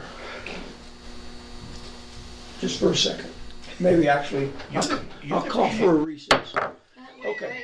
Can you do that when you're in the middle of a vote? Yeah. Okay. I just got a text from the clinic. Said that Wetmore Fire Department says they will not respond to help a helicopter land for patients, for the clinic's patients. Say that one more time. Wetmore Fire Department says they will not respond to help a helicopter land for clinic's patients. There is one on the way. We have to send our fire department to help them land. I don't know that we have any purview over I that. understand that, to tell you the truth. Where do they help them land? Are they gonna bring them from the Wetmore up to here or something? What's the deal? I don't know. What are they talking about? Or the ambulance will go to Wetmore. Yeah, they're transporting. They have a helipad down there by their firehouse. And they're just really short-staffed at Wetmore. Maybe that's the deal, I don't know. But I'm not There's a sure. little bit of an ongoing issue with that. We're trying to find radios for them. Right now, they're paged through the code red, and it's not working very well for them. So we're scrambling to try and get radios for the Wetmore people. I'm not sure it's a commissioner thing. I don't think so. I already dealt with it. Carl, that's what you call the meeting back to order. All right, let's get busy here so we can get to the next item. Further public comment? Hearing none, we'll proceed to vote on hosting a public hearing on the proposed water augmentation plan February 11th. All in favor say aye. Aye. Aye, opposed nay. Motion carries. If that is not available, how about just rolling to the next day and trying that? All Or right? the first available day that Rancher Fruit is open. Yes. Thank you. This will go until the next week's paper, so. Well, we'll find out. We'll do it after Brenda the will meeting's find over. out I'll call as soon as the in meeting's 20 over. minutes. Thank you. No, Well, it's just hard to put out Right. and then retract. Yeah, we're making motions based on some assumptions, no question. Good. So the next item of business is moving the August 21st BOCC meeting. Oh, anything else, sir? Yes. Sorry. We have a discussion about a consultant who Yes. who can give us advice on water. I would like to move that we, I didn't get the gentleman's name. Steve Kastner. Okay, I would like to see if Steve Kastner is available and willing to Meet with assist us at a reasonable fee, if he so desires, for 2 meetings. One in a workshop for us, open to the public, prior to the February 11th meeting, and then again available at the 11th, the meeting on the 11th, to help answer questions that the public may have. Okay. I'll second that motion. Been moved and seconded to contact Steve Kastner, try to employ him to meet with commissioners in a workshop, as well as invite him to attend our public hearing discussion. So the result would be you're just gonna find out available what the price is, and then we're gonna vote on getting him or not on the next meeting. Is that what the intent of this is? Are we voting to do it? I think the motion is to hire him. Right, unless he Come on, volunteers meet to do it for free. Right. But you said at a reasonable price, so. Yeah, okay, what I meant was, if necessary, at a reasonable price. What's a reasonable price? I don't know. Can you include a dollar figure? No greater than $200 an hour. And we don't know whether or not he's available, so that's. Well, I will part of the follow up with him. motion. So, Okay. so in discussion of the motion, then, gentlemen, do you have a preference of an evening or day, I guess? We can talk to him for that kind of money, probably to come up in the daytime. We'll have to schedule it as a workshop. Daytime. I will throw this out as a suggestion. We're going to be here on the 5th and 6th. Would you consider doing it in the afternoon of one of those 2 days? Sure. Let's do the February. 6th in the afternoon. Just picking it up. Okay, Do you and want I, to see when he's available? well, he's gonna say, when do you wanna meet? So, 5th or the 5th or 6th, is that all right? We shoot for one of those 2 Yeah, days? the only thing is, on the 5th, I have an evening appointment that I can't miss. Okay, so afternoon of the 6th. Afternoon would be fine, afternoon, either one would be fine, evening 6th would be fine, just Tuesday afternoon Okay. would be an issue for me. So Wednesday afternoon or evening, Right, okay? or Tuesday afternoon, Right, I've got that, afternoon or evening, okay. or any other day you want. Okay, we may have to touch base a couple times to get it, but. Sure. Well, we don't know what his schedule is. Right. It works. Further discussion, public comment? That is a workshop, so I'm assuming public Public's could invited. attend that. Absolutely. Not necessarily invited, but we couldn't hold them out. It's open to the public. It's a workshop, Right. public is invited if they want to come. We're not gonna make any decisions, so. Well, it's good for the public to get that Public needs to information get- too. That's what I'm thinking. Public comment? Hearing none, proceed to vote. All in favor, say aye. Aye. Aye. Opposed, nay. Motion carries. I will call him today. We'll get something moving there. Thank you, sir. Housekeeping, we moved the August 21st BOCC meeting back to August the 14th. What was that reason? Didn't get a reason. Miss There Brenda is a probably reason. has. Because San Isabel Lodge is where it's supposed to be held, and they are not available on the 21st. Okay. I move that we move the August 21st BOCC meeting at noon at the San Isabel Lodge from August 21st to August 14th at noon. I'll say. Been moved and seconded to move the August 21 meeting to August 14th at 12 o'clock noon at the San Isabel Lodge. Discussion? Public comment? I'm just making a special note that it's at noon because we're used to being at 9. And that's why it's highlighted on your schedule. That's why I said noon. Yes, sir. We've It's all had that about issue. eating at So San it's Isabel. now on the August the 14th. It's all about eating at All San about Isabel. eating. All about eating. Public comment? Not on that. Okay. Hearing none, we'll proceed to vote. All in favor, say aye. Aye. Opposed, nay. Motion carries. We'll have it on the 14th. Next item of business is the acceptance of one letter of resignation. I will not make that motion. Me either, I'm not gonna accept it. I'm gonna vote nay.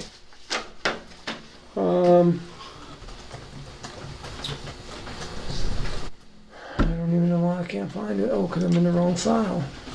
Ooh.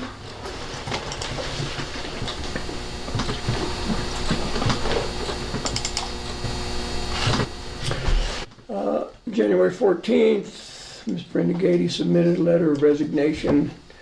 I will read that for the record. Dear Mr. Kanda, Mr. Flower, Mr. Prince, please consider this to be my letter of resignation from Custer County.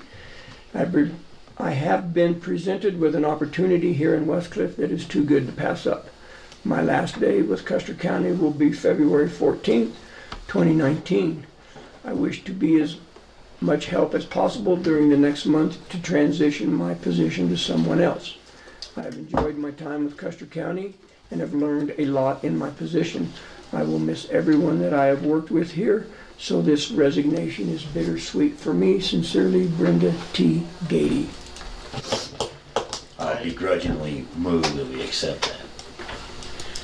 And I will, Reluctantly. with a heavy heart, reluctantly second it because it's a procedure. Been moved and seconded to accept the resignation of Brenda Gady. Discussion. Thanks, Brenda, good job. Yes, thank you very much. I can Made a certainly, difference, you'll be missed. Can you buy yourself a plaque? and a cake. Go buy a plaque. We've already had that conversation. Charge Jay. Yeah, I want to personally thank you for making my transition into the office of the county commissioner very easy. I mean, you just had a ton of information and were willing to share that. Never got on the knowledge is power thing. Certainly not glad that you're leaving, I can tell you that. I wish things were different, but I know they're not, and I know all the commissioners wish you the best. I believe this is better for you. That's how I can swallow this pill. I struggle other than that, because it's not better for me. I can tell you, you've been a good teacher and a mentor for me, and I appreciate that. Thank you. Public comment or further discussion? Boy, you just really didn't give much time for that. Sorry, well, I didn't mean to cut these guys off. Further discussion, then we'll move to public comment. All right, public comment now. Speaking for past commissioners, thank you, Brenda. Yeah. Thank you. And the tourism board. Thank you Just for the press. Kit was one of the commissioners that hired me, so thank you for that opportunity. Yeah. Been a rock star in here, I'll tell you. Everybody in the courthouse is not happy about this. But We'll get someone that's another rock star. So. well, they might play in a rock band, but I don't know if they'll be a rock star. Gene Simmons is not a... Standard's going to be a little high there, but good luck with your further endeavors, and anything we can do to help you, holler. All right. Further public comment? Hearing none, we'll proceed to vote. All in favor say aye. Aye. Opposed, nay. Motion carries. Your letter has been accepted, ma'am. Public comment. I would just like to have a clarification in regards on the tourism board and our possible, change. Procedure would be, we can't vote via email because we need to keep within the compliance of sunshine law. So do we want to wait and put this on the, for the bylaws for review and postpone you approving the bylaws? So we're not doing a double meeting. This is in regards to setting up how we're coming up with the plan in regards to if there's an equal vote, then it's a no vote. Oh. In comprehending that. So I just want to make sure I pass it on the right procedure. We could discuss that at our workshop, but we can't make a vote on it. Our next meeting isn't until I think it's the 12th of February, unless we have another public meeting posted only for this and do that. And then we could then have you approve it at the February 5th or 6th meeting. So then that would be the appointment, and then that would be the bylaws that would get postponed.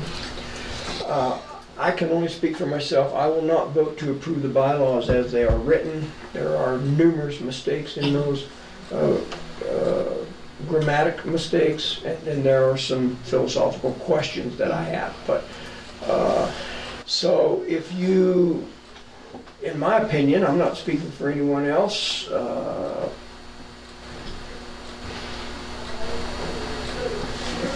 I don't know how you would address those concerns unless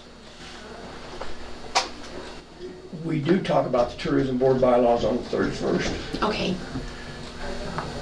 They may pass. I don't know that. I'm not saying they will or won't, but we could discuss. This new part wouldn't be on there, That's correct. right? Because we have. However, you could include that for us to look at on the 31st. But again, you would have to have a meeting. You go back and have a board to ratify. Yeah, we'd have to have a public, which we possibly could, just via, and just have it just be for that, a public meeting, because. Right.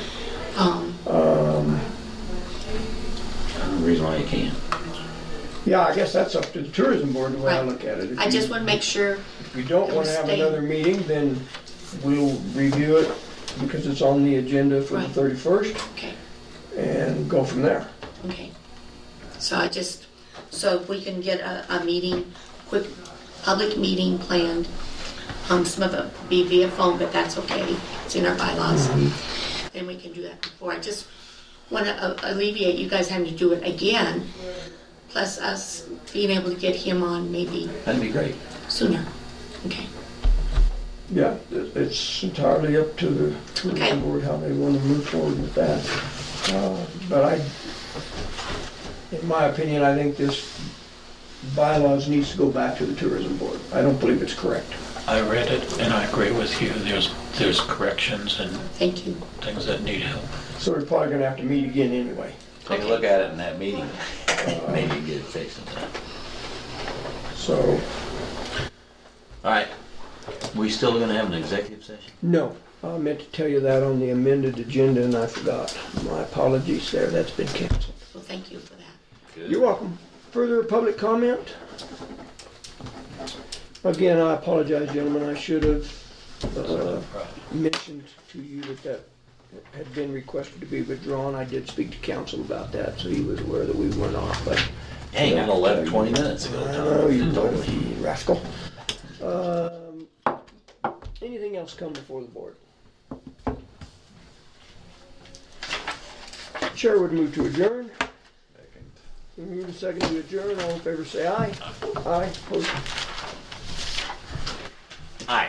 Opposed nay. Motion carried. We're in adjournment. Miss Brenda, Yes.